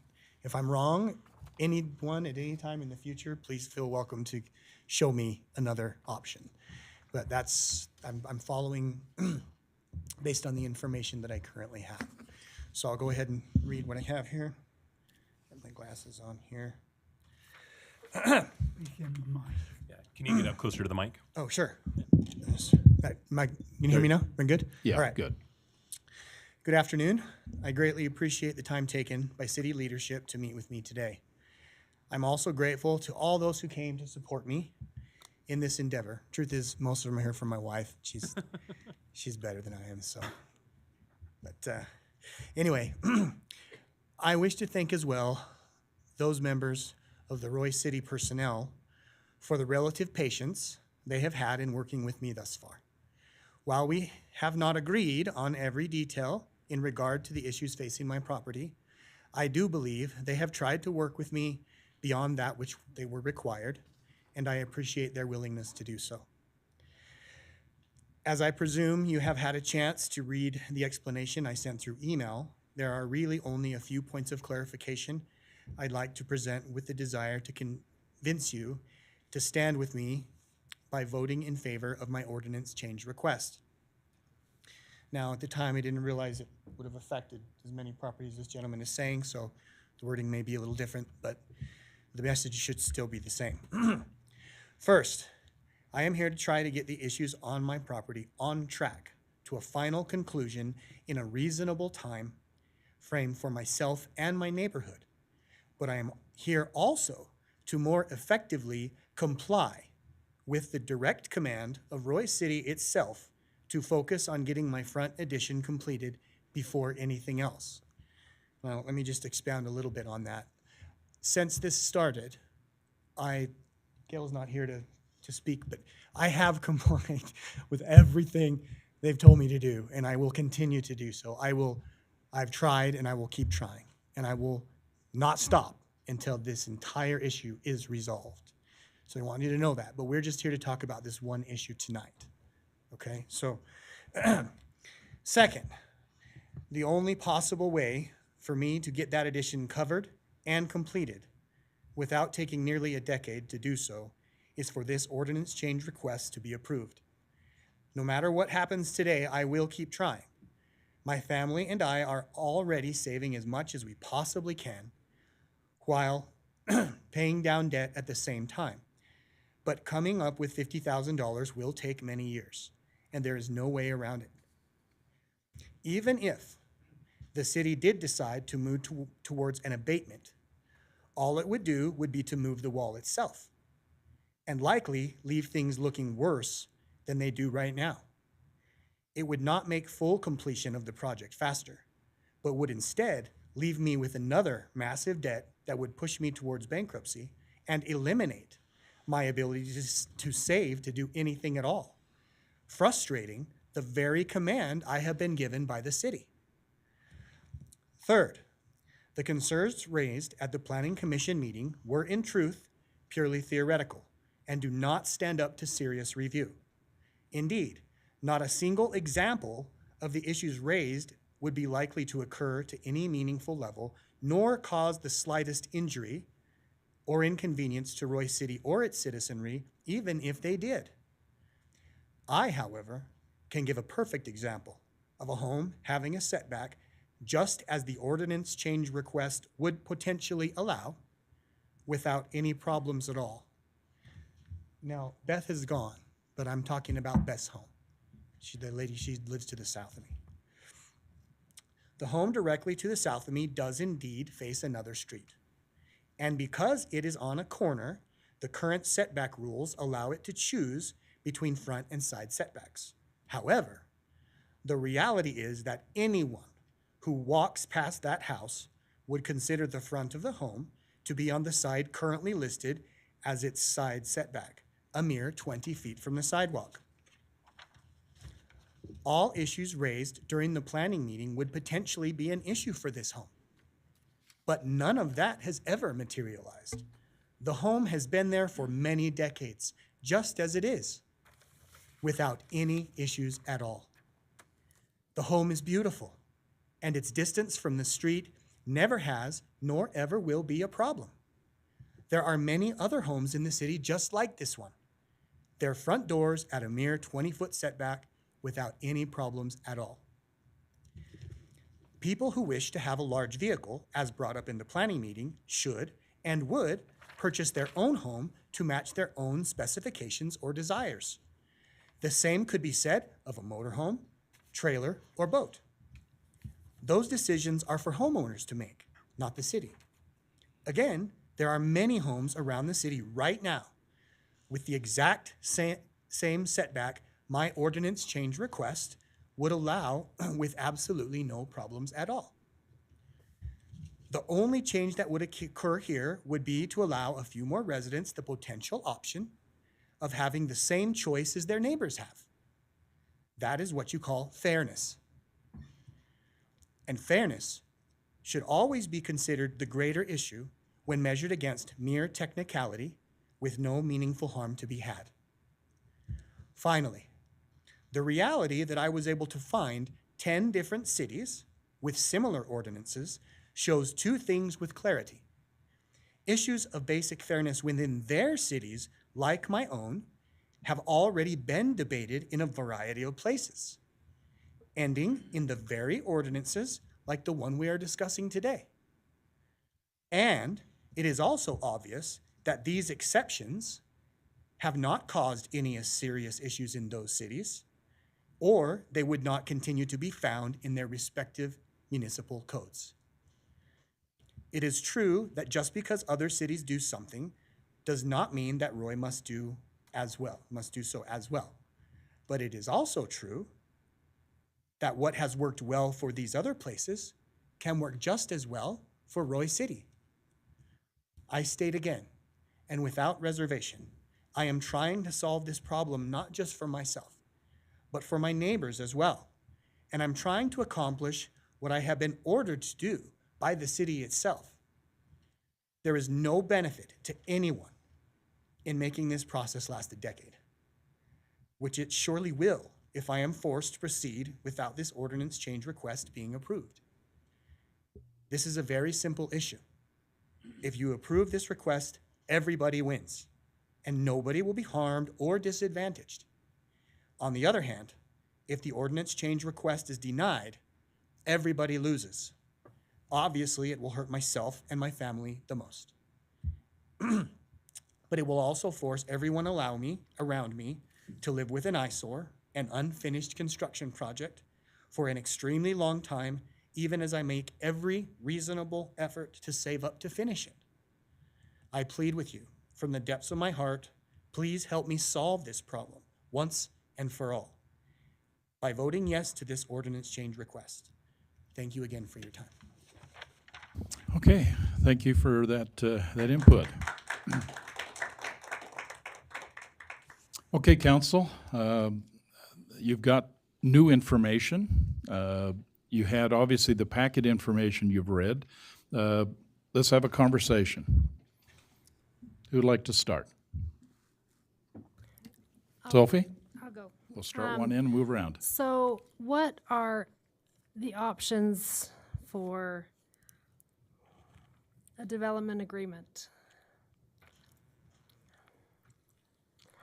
So development agreements are not available to fix an issue like this. Oh, Yeah, development agreements are essentially contracts. We know what they are. We've used them before, but they're contracts between a property owner and the city that are voluntarily. However, there's some language in there that they're not allowed to be used to cure a violation of any type of zoning or land use issue post that issue creation. okay. And normally with that, I think, Sophie, what you'll find is that development agreements have a tendency to be bit as you got clean ground and you're going to build something new. And from the very get-go, the rules of engagements are agreed to on all parties. And so we definitely would expect to see that. In fact, we do have a little bit of that in a development that's kind of working, we hope to get settled in the train station area. Where kind of like a development agreement of how we want that to happen has been worked out on that small piece of property.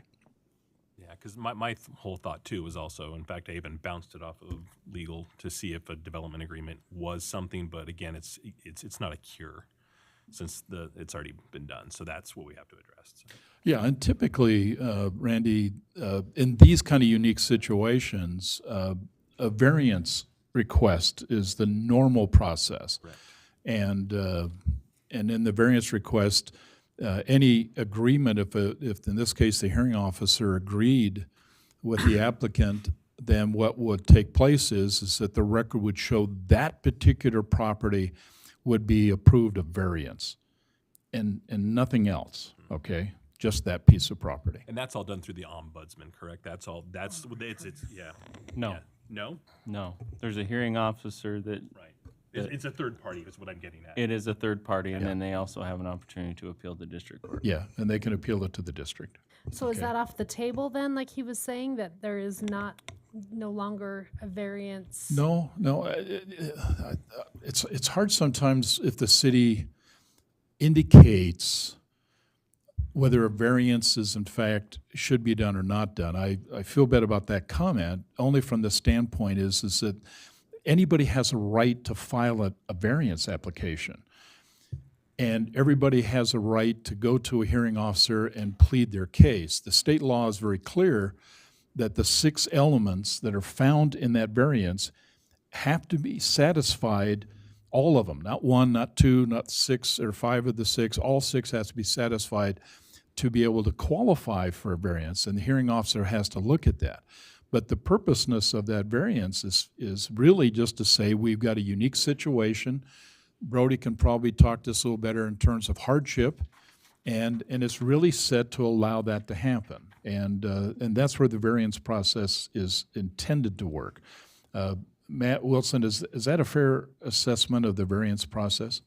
Yeah, they would need to meet each and every element, and then he could apply, even though, yeah, Steve has stated the position there that we don't believe he does qualify. Yeah. But it doesn't prevent him from applying for one. That's right. And if they don't like that outcome, certainly they can appeal that to the district court, and the judge will make the final determination.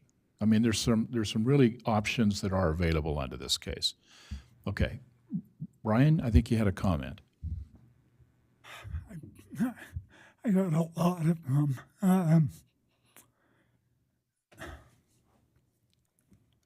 It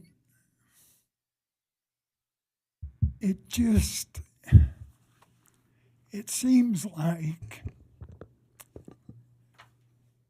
that this is creating an incredible hardship on a family. And we as a council can fix that without harming anyone. So I can't see why we wouldn't approve this. We know we know Dustin is of good character according to his neighbors, those who know him. We know this has been going on for years, and it sounds like this is our fix.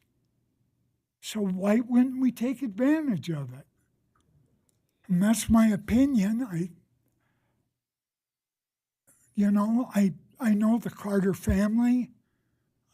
If I have to issue a disclaimer, but I didn't run for office to force people into bankruptcy. And I can't do that. I just can't. So I say make the change to the ordinance. Okay, thank you. Diane, you have any comments, thoughts? Yes, I believe that the first thing that needs to be done is we need to look at this very objectively.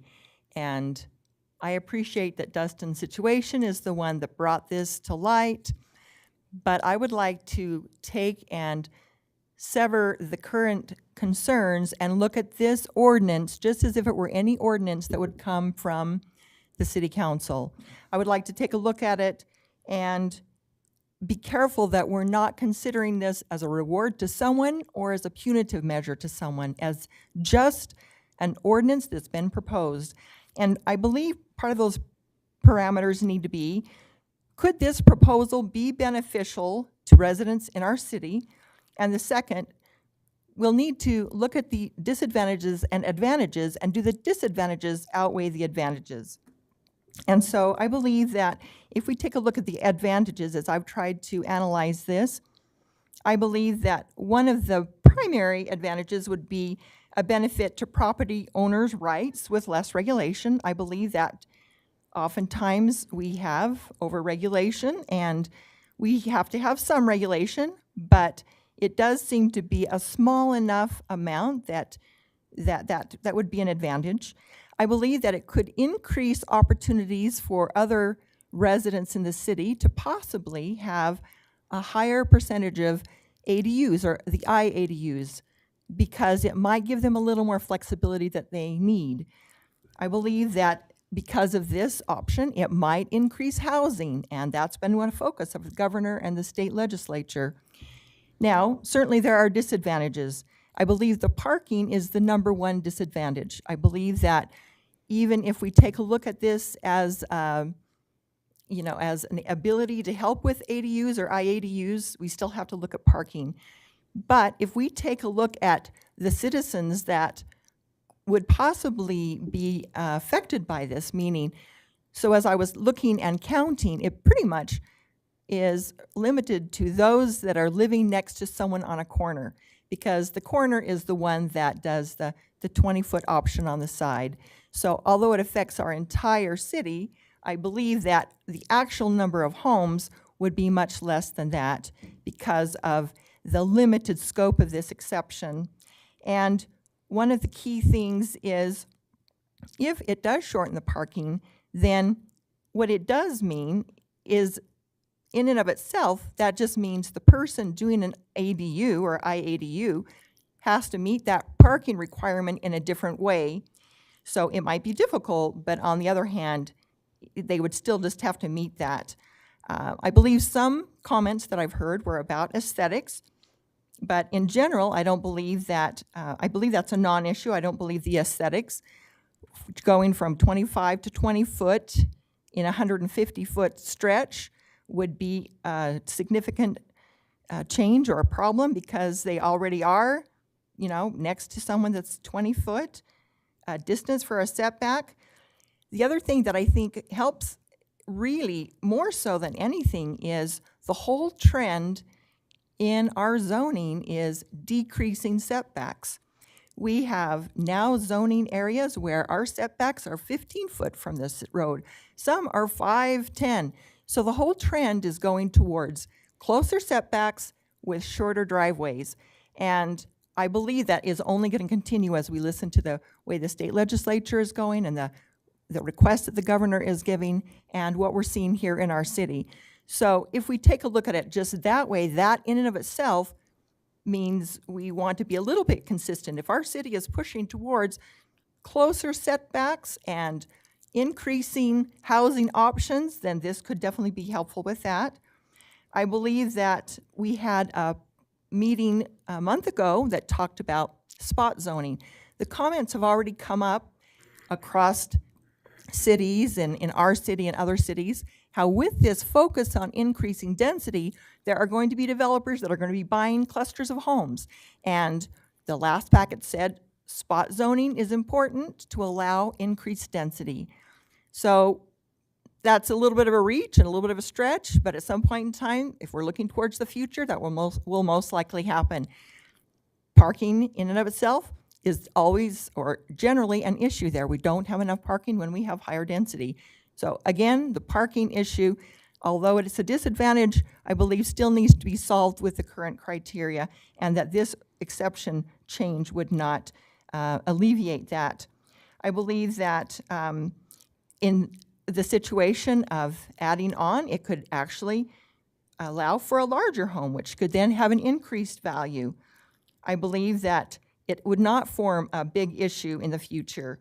I've had an opportunity to speak with a developer about this. I've had an opportunity to speak with construction and some other people that are involved in this sort of thing, and their comments are that a change in an ordinance like this would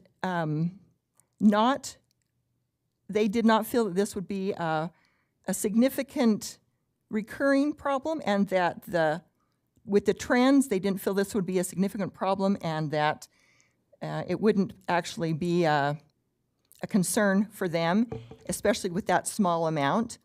And then if we just take a look, now let's take all that away, and because we've been looking at this ordinance as just an ordinance.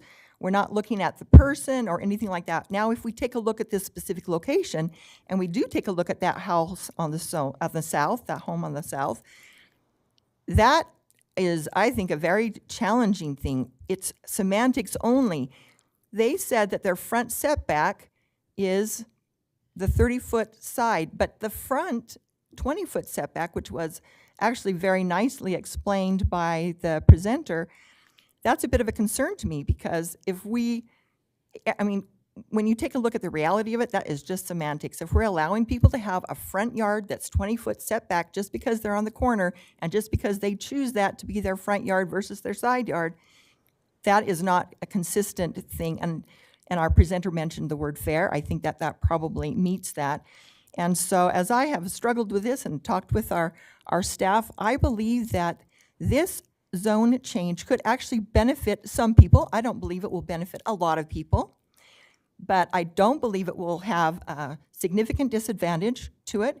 And so because of that, I believe that the advantages outweigh the disadvantages, and being objective to this particular principle, I believe that holds through and should be the answer for this. Now, I want to just step back and say, for this particular applicant, I have no idea how this affects your other problems.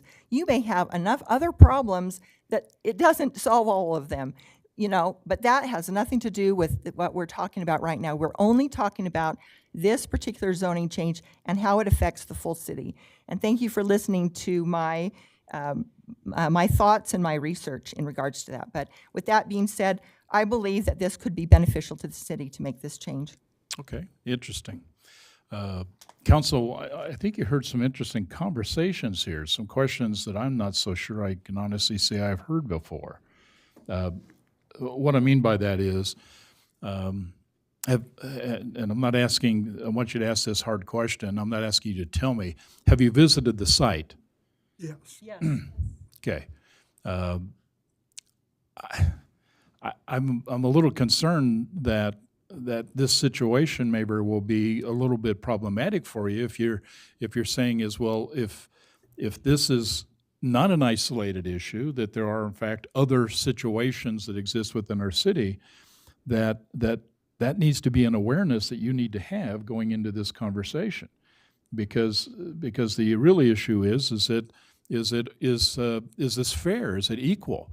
The other part, and this is a piece, to be honest with you, until this conversation began, I'm not so sure I recognize, what are the conditions we're having in our new property areas? I just explained to you in chapter 13, we fundamentally said we're changing, and some of those will be single-family residentials. How does that change, and is that more accommodating? I share that with you because even the setbacks for properties on 1900 is 10, 15 feet. They're certainly not 30 feet or 28 feet or whatever the requirement is. The other part is how does that match up? And in terms of trying to find some equality to this process, is the issue, as it was stated, 85%, or is the real issue 10%? Do you have an idea in terms of whether or not this thing is going to be a catastrophic change, or as Diane just suggested, it's not going to be much of a change at all? In fact, probably people will never notice. So I said in the very beginning of this process that one of the things that's important, and I appreciate the comments that were made, this is a discussion about a ordinance change. It has nothing to do with some of the other things that were presented to us that talks about whether a building permit was provided and some other things. I think that clouded some of the judgment of this. This is simply addressing the issue about whether or not the setback requirements is appropriate. And if you're saying a minor change is okay because it's not going to have an impact, that's a position. If you're saying it has to be this because we're trying to be fair with everybody, then that's your position. But at the end of the day, what it comes down to suggest is that we are changing. And when I drive through some of the housing developments that are going in today, I'd be hard-pressed to suggest they're even 20 feet setbacks. I'd be hard to believe that any townhouses are sitting at 20 feet setbacks. I just think what we're seeing is a change in dynamics in terms of how we do housing. And so, I'm struggling with this whole thing because I think what I'm saying is that maybe I'm still a little ignorant here. I appreciate all the information. Fundamentally, I wish this information to me would have come to me about a week ago. And I got it today. So, okay. Council, I'm going to do one or two things, and you're going to have to decide how you want to move forward. We're going to go for a vote. The vote can basically say, I want to vote and get your position relative to ordinance 25-14. If you think there's more information that needs to be gathered so that you can be more informed of this, then I say then maybe we should table this. Because there were some things brought up in this conversation, to be very blunt with you, I was not thinking about. But the fact of the matter is, you vote. I move that we approve ordinance 25-14. Okay, I have now a motion to approve ordinance 25-14, consideration amendment of Title 10, zoning regulation, Chapter 10, general property development standards, 24 table of lot and setback requirements for primary buildings, Table 10-1, a minimum lot and setback requirements for primary buildings in residential zones, minimum yard requirements and front yards. That's the ordinance. I have a motion then to approve. Thanks, Diane. Do I have a second? Second. Okay, I have now a second. Brittany, roll call vote. Councilmember Scadden.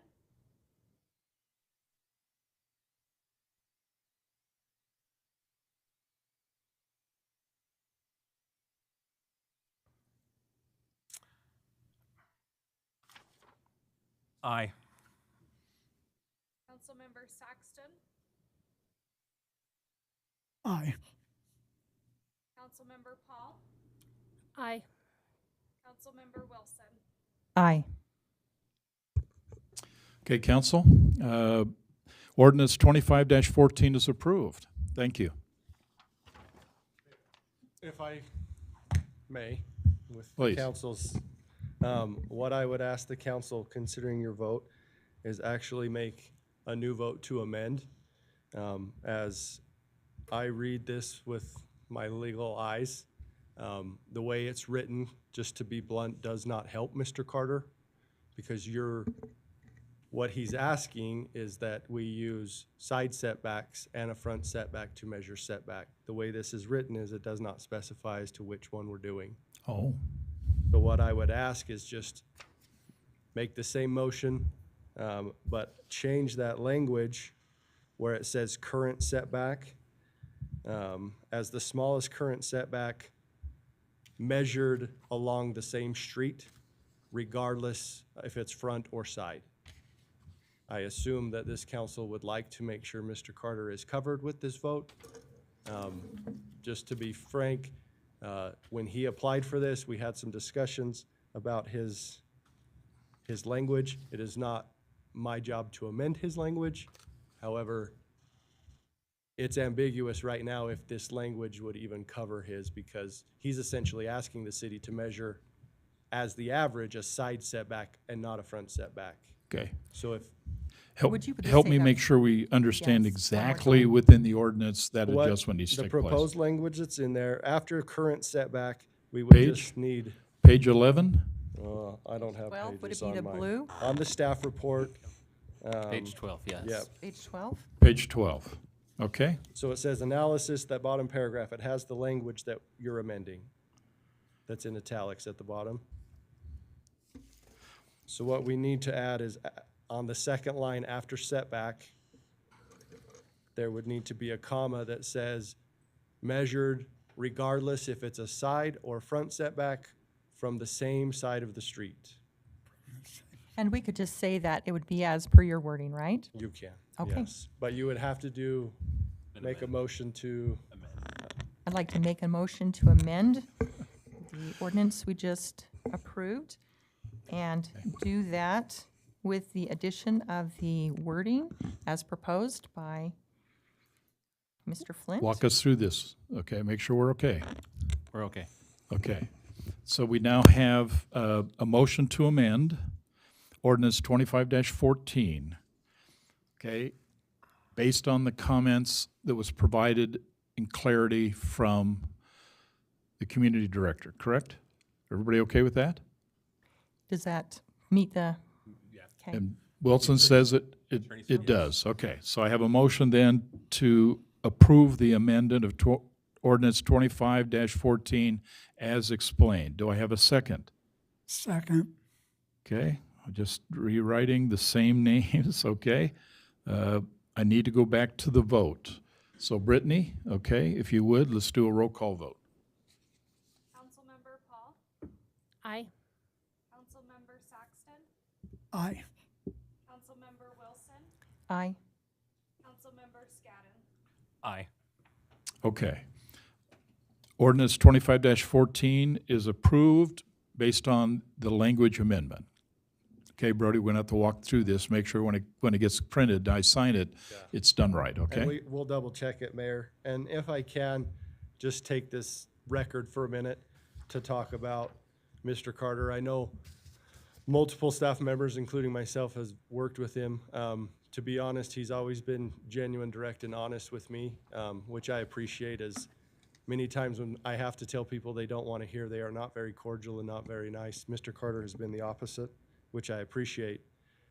I do just want to put on the record that we've had these discussions with him before. This ordinance is one issue. There are potentially other issues which he's been made aware of about building codes and structures and work that might have to be done so that it complies with building code. But as far as the setback, his property would be in compliance as soon as this is signed by the mayor. But I don't want any future involvement to think that somehow the city is going after him. Quite the opposite. I feel like the city has worked with Mr. Carter as best we could. But however, we are mandated by the state of Utah to inspect and uphold building codes, and that is one issue that is still going to have to be rectified on this project. Yep. Thank you, Brody. Thank you, That's Brody. important to know that. Okay. Thank you, council. We do have a discussion item, specifically the rail runner stop sign. Councilmember Scadden, I'm going to get this right, Oh, Randy. wow, you were doing so good. I know. You're gonna lead the conversation, Yes. so please take it away. Yeah, no, fellow council members, we've had multiple members of the community that live down by the Rail Runner development. I've taken, and as has been mentioned, I've spent and gone through numerous times just to try and find what I feel is at least a temporary step to try to alleviate some of their traffic concerns. And if you go to the handout that I provided, I think the simplest solution would be to go through and just introduce a stop sign coming right directly out of the Rail Runner property. And again, this is just an initial, just to kind of quell that traffic and slow that traffic to basically make it so, again, having gone through that area, I can see why the neighbors are actually concerned. So just want to kind of put that out as just a discussion item and see if we can gain consensus if that's an amenable direction we want to take things. Okay, thank you, Randy. Comments? Council? Sure. I'll Sure jump as comments, or well, let me share a couple so that you can kind of decide how you want to take my comments. I think Randy's suggestion has merit. The challenge, and I share this with you because this is not the first rodeo we had when we're dealing with placing signs, we're placing some quality, these different types of elements out there that deal with calming and of traffic. Here's the real issue, and I'll just be blunt. And the comment was made in the very beginning as we heard discussion on this. The comment was made that we need this idea of a stop sign to basically stop people from speeding. And I am telling you, okay, I just want to make sure it's clear. The Federal Highway Administration has established a manual, and we have had this conversation before. And if you're not sure what it is, it's called the Manual of Uniform Traffic Control Devices. This is an official highway governance document that tells us how all roads are equipped.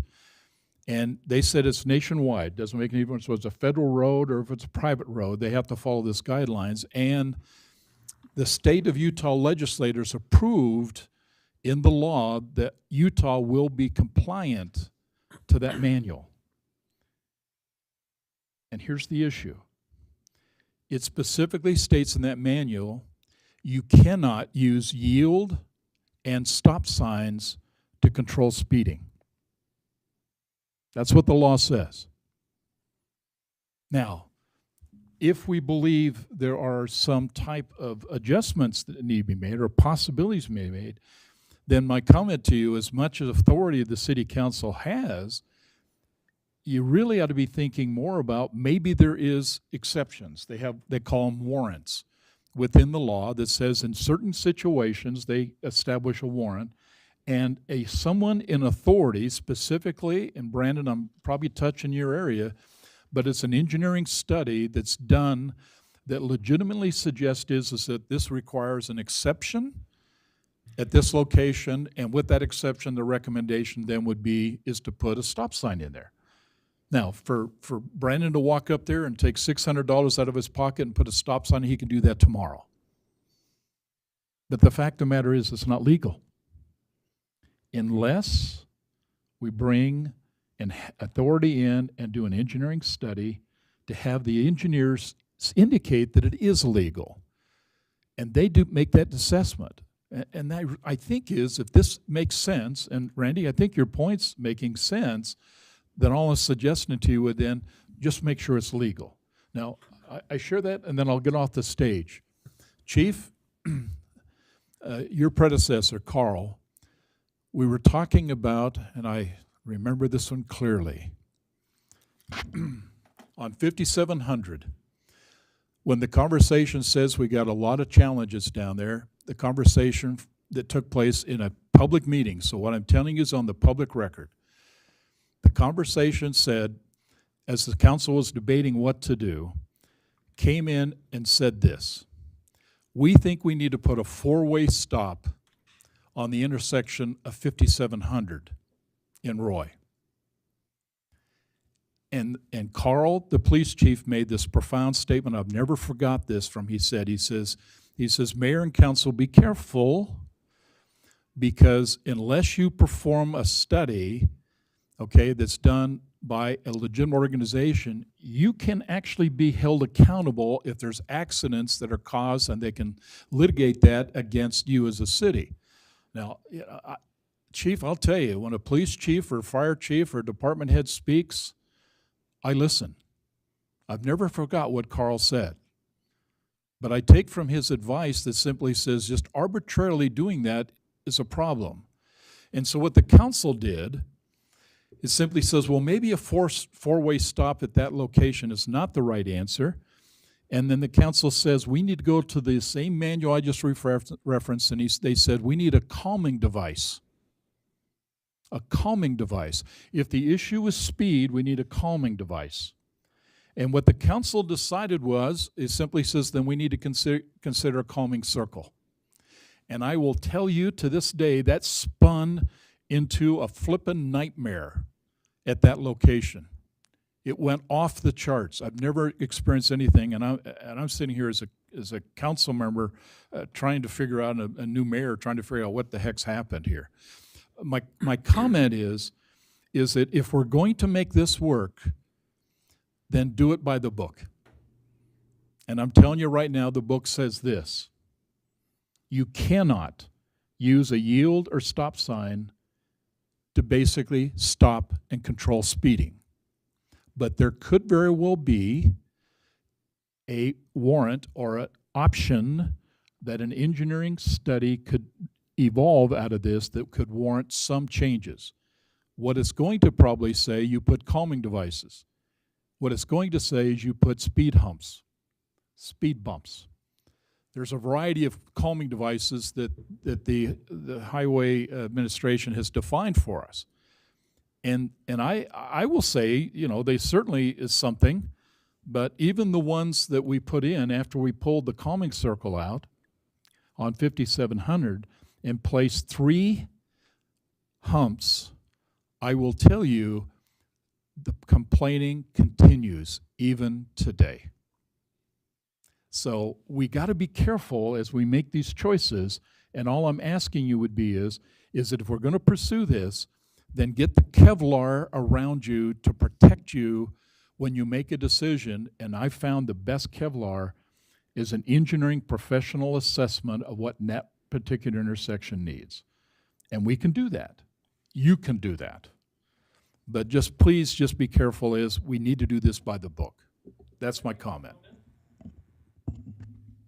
That intersection is going to change because there's the new private road dumping into the public road where the exit to the south from Rail Runner comes out. So, yeah, that whole thing is changing, and it could be that right-of-way and different things are affected. So I'm all for a study, and while you're at it, let's make sure that the amount of traffic that's going to go through there is kosher, given the fact that we've essentially got one entrance and one exit. I will indicate to you is that if Randy, if your position is that simply says, I'd like the council to consider this, and it's a good option, then I would ask you, if you believe that Randy's idea has some real merit, then direct the city manager to basically get a professional to verify it. And if he can't verify that, then verify options that are workable. But he needs that direction because, well, let me just be blunt. And Brandon Ross was sitting wherever he was sitting in this room, and he told me to my face, he says, if a city council member tells me to do something, I do it. Whether it's legal or illegal makes no difference to him. And to be very blunt with you, I can't help to think that probably any department head who basically didn't feel it was legitimately illegal will do that. And yet one single council member, neither the mayor or the single council member has the authority to direct any department head to do anything. The council decides. So if you believe this is an important idea that we should pursue, then give him direction and tell Matt that simply says, go see how this works out and how far and how broad he wants this assessment to be. That's what you need to do. So, otherwise, to be honest with you, tell Brandon to go ahead and basically put a sign in tomorrow. No, Which correct is me- illegal. Yeah. Well, correct me if I'm wrong. I thought the state modified where we could put in, again, because we put in flashing signs down by Emma Russell. Did we do a traffic study for the four-way stop that we put in place on down just below the water tower? Yes. Did they do that? Okay. Yeah. Yes. So yeah. And interesting enough, and that's where it gets really interesting, Randy, even those flashing rectangular beacons, they call them, I think are actually classified as a traffic calming device. They were, and then they changed them to caution. Like Did they change them to where caution? they weren't a calming device, yeah. So it went from there, so now you, as a city council, can say, control it. man, I think I'm going to do that without a study. And that's exactly what happened in a couple of critical areas. You decided, particularly on 4300, even though the report come back from 4300 when we put it down there was the right answer. Yeah.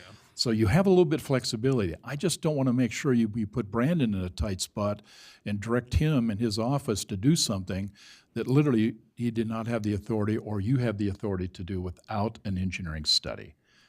You can change the speed limit. State law changed that for you, and you don't need a study on that. But right now, yield signs and stop signs, you can't use those as calming devices. That's what the law says. So find out what you can do. That's my comment to you. I just would like to go over, the MUTCD, that manual he was talking about, does explicitly state that stop signs shouldn't be used. But first of all, I just want to say thank you, Randy, for going down there and being proactive and checking into that. That's my first response, because there are going to be a lot of changes there. And if we were going to do a stop sign at that one place, I'm thinking you almost need to do a stop sign at both of those places, thought so not too. just Right, one. right. But from what I can tell, that's probably not a good option.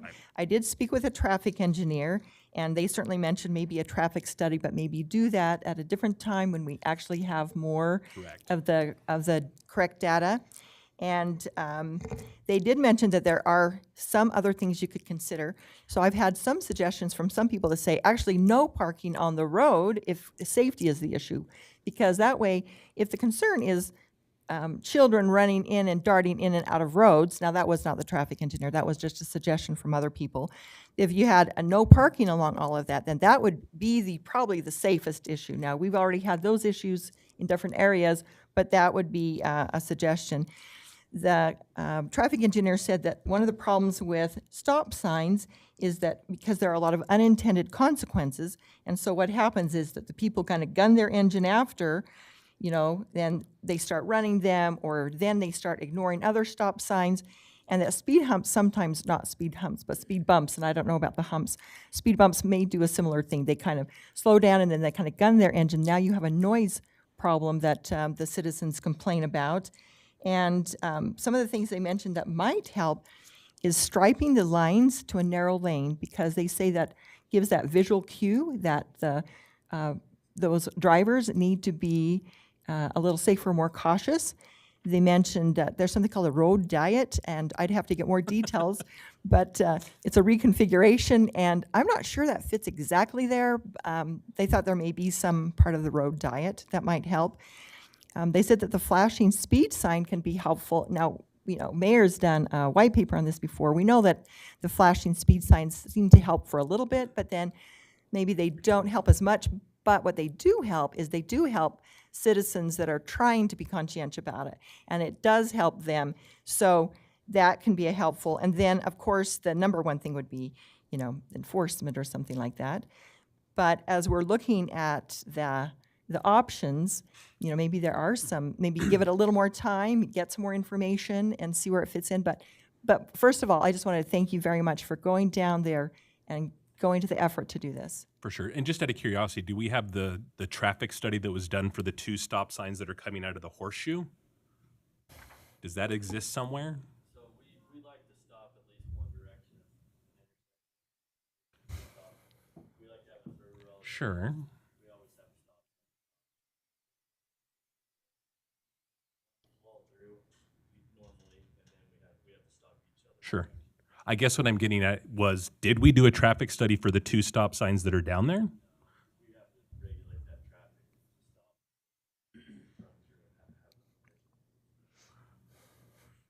So by that same measure, I'm just playing devil's advocate. Could we not move those 2 stop signs to the 2 corners that Councilmember Wilson stated, if that's our standard operating procedure?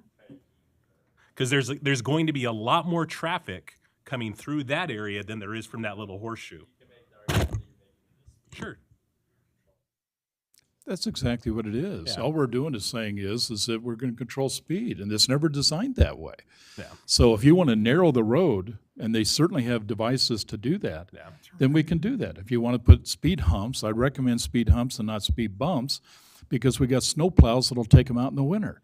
But you can get across the speed hump pretty easy on a snow plow. If you want to put some type of a radar indicator up there, I mean, we've been tracking everybody that drives anywhere there's a radar unit in Roy. We track exactly, not the license plate, but the data's 24/7 in terms of when it's happening, how much is happening. And I will tell you, where we've put those in, the data looks better. Interesting enough. I mean, even the changes we made to the 6,000 on the lower end, I will tell you, 75, almost 80% of people driving on the road were violating the law. When you authorized the approval to move that to 30 miles an hour instead of 25, it changed the whole dynamics of that road. And so there are some things we can do to measure that. But Matt, help me with this one. My impression, unless Chief, you tell me otherwise, the best we've gathered on information on the road in question is that most of the people are driving within the speed limit of that road. They're doing what they're asked to do, 24 miles an hour on average, which is under the speed limit. And so when you get those kinds of things and you're trying to basically say, look at all the data, and what does the data point to? I think there's some things we can do.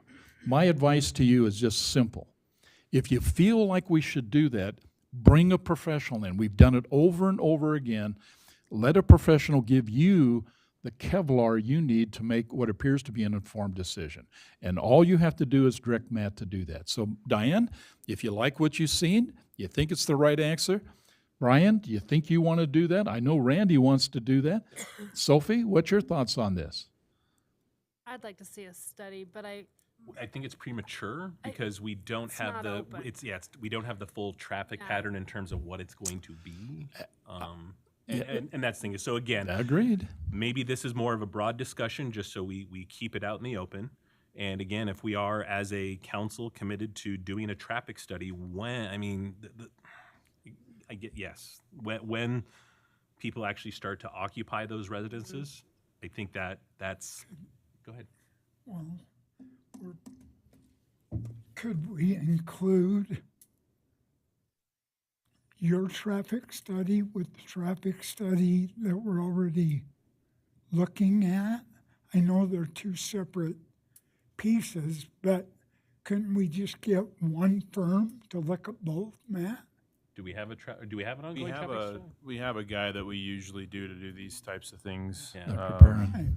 Yeah, Perrin that So comes why down. don't we add it to that study that? That's going to be, But that's a little different. Yeah, well, and on that, the other thing too is again, there's nobody occupying anything down on Rail Runner, so it's not going to be representative of the actual traffic pattern. So it's a chicken and egg scenario. Yeah, which It's one's basi- first? Yes. Yeah, Yeah. And you're right, Randy. The issue is the timing about this probably is maybe a year, 2 years premature, because the real test of what happens is when they start to get residents living there. Correct. And now we can start to really see the patterns that we can measure. Right.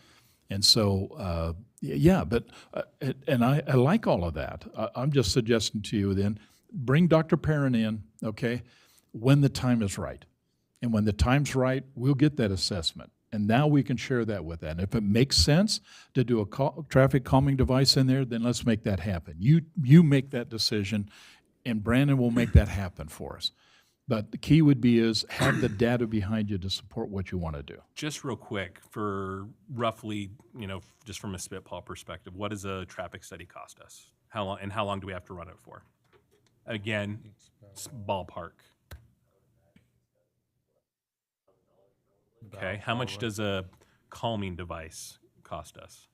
The last time we purchased a speed feedback sign is the most common one that we have in the city, and they're about $4,000, I think, $4,000 a piece. And then how much, again, I a calming, No. no. It's called a speed hump. Speed hump? Yeah.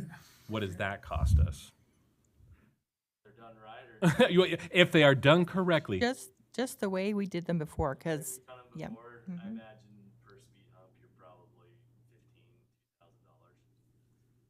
So again, this is where I'm going. I'm just saying from a weighted cost perspective, how can we look to change the behavior in that area without having to go to the expense of a, yeah, go ahead.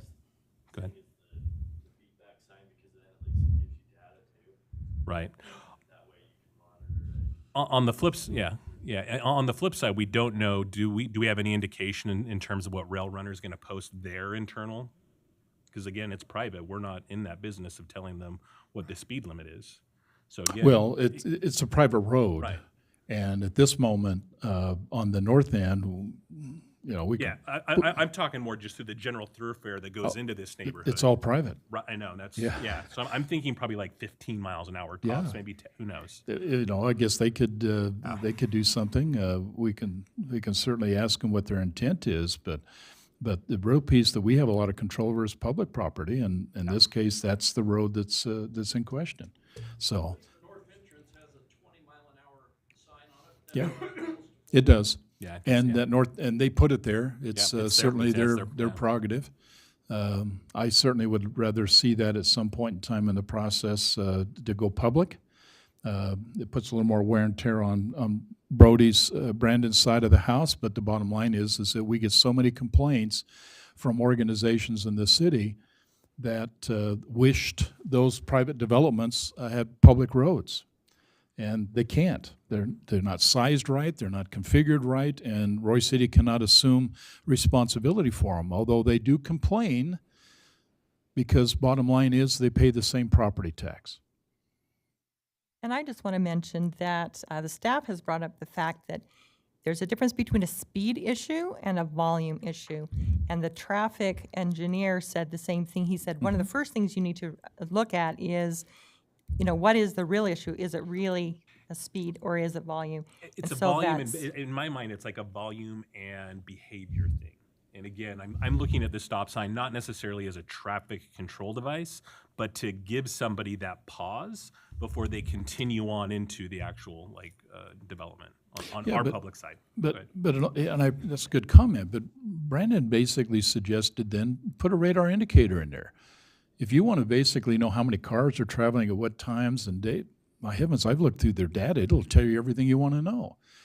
So the key would be is if the council simply says we can start by putting a calming device, which in this case happens to be a speed indicator, then push for that requirement. But just do it the way the law says we're required to do it. Sure. So it's just not haphazard. Comment in favor of that calming device you're talking about? My wife and I, we go down 6,000 South all the time. Yeah, Before that likewise. was in there, I mean, Mayor, Yeah, I know you do we're- have to recognize Yeah. people before, and I think we need to just cut off the comments just coming from the crowd. No, we agree with you. Yeah. Okay. So here's my comment. Maybe my last comment on this topic. Council, there's some good ideas here. When do you want to pull the trigger? And if the trigger basically says, let's let the whole thing evolve a little bit, get a little bit more stability in it, and then we can measure it so we know what we're doing, then let's watch it unfold. We'll certainly get feedback.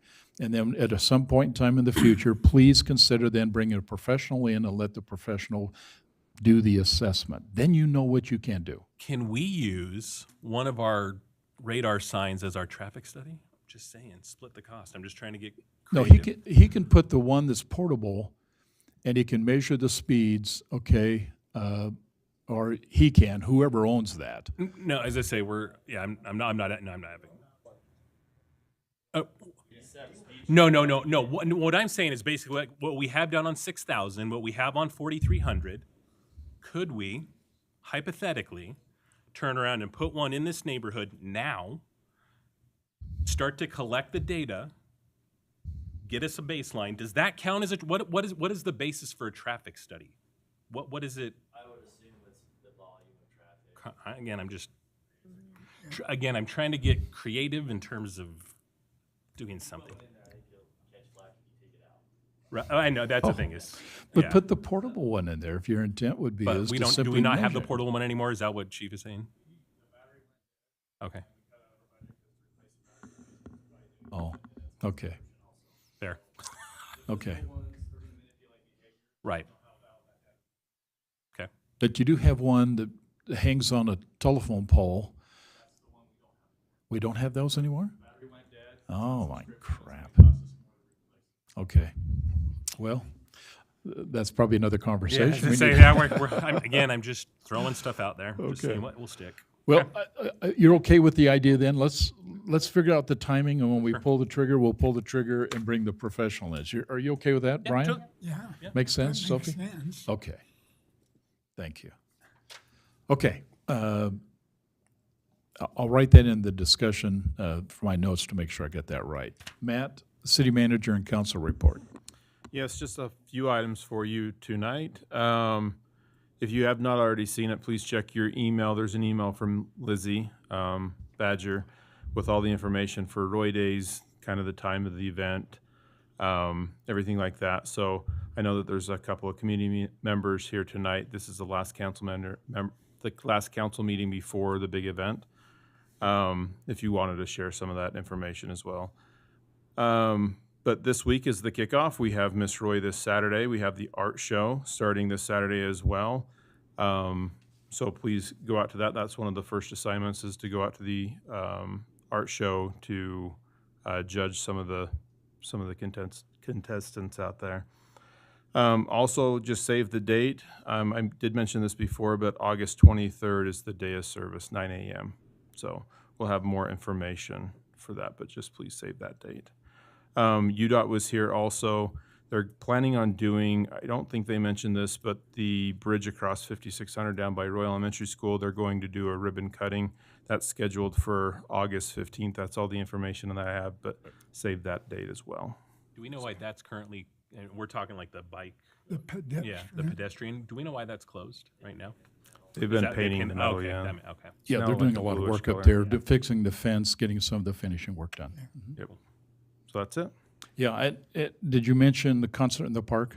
Oh, yes. No, I did not. Please. This Thursday. Yeah, at George Wallen by the or at the library. 7 o'clock, 7 o'clock. got an orchestra coming, should be a lot of fun. Okay, council, anything you have or anything you want done? Yes. Please.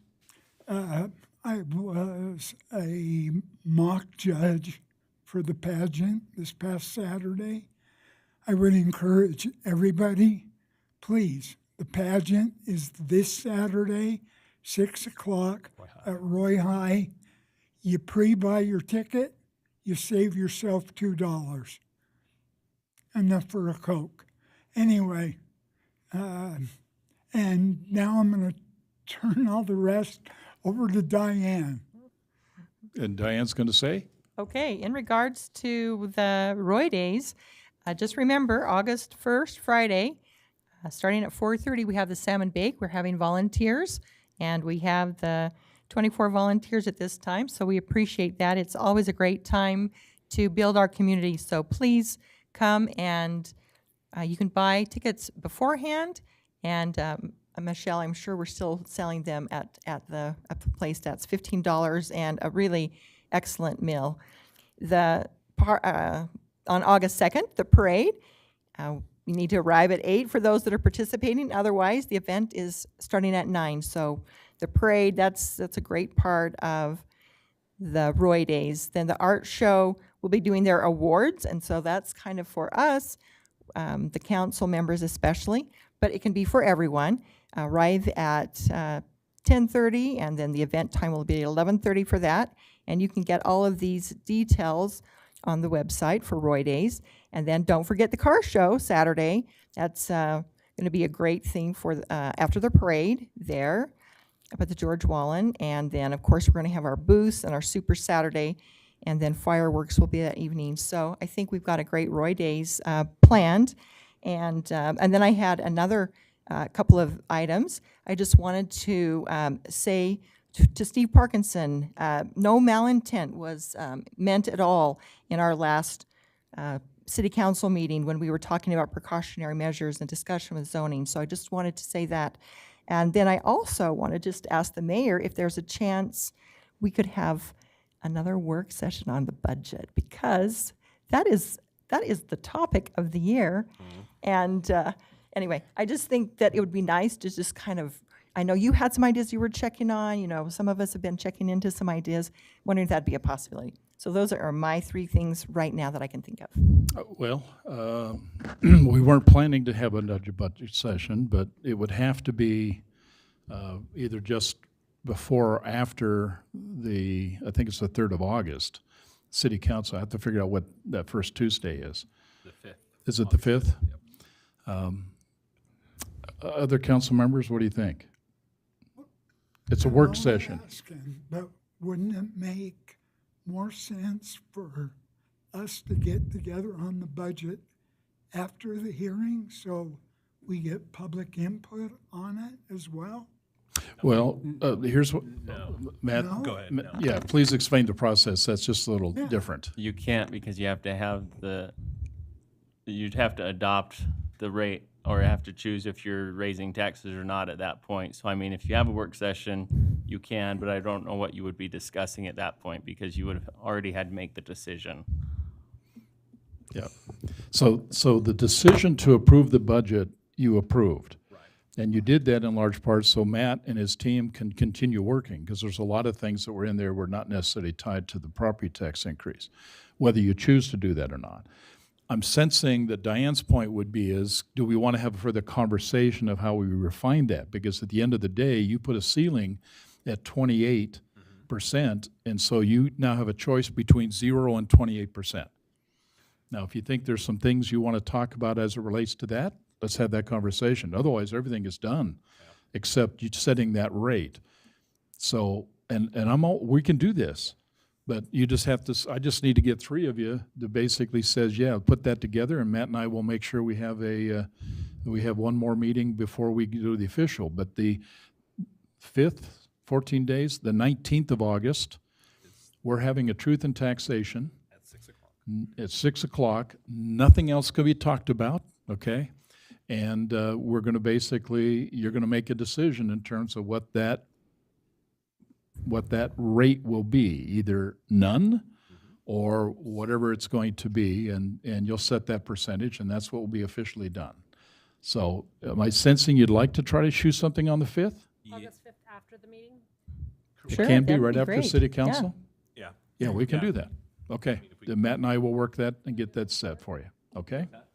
No, I'm fine completely after. As I said, that's fine. We will just make it a super. Right, Okay. yeah, thank you. Because there's going to be more that we need to talk about on the budget than I think in the city council meeting. Thank you. Thank you, Okay. Mayor. Yeah, we can put that together. I appreciate that. Okay. Anybody else, anything else you want to share? Okay. Thank you, council. Do I have a motion then to adjourn? So moved. Oh, I was getting a little concerned there, Sophie. Okay. Ryan, thank you. Okay. All in favor, say aye. Aye. Any opposed, say nay. We are adjourned. Thank you, council. Thank you for joining us today. Good meeting.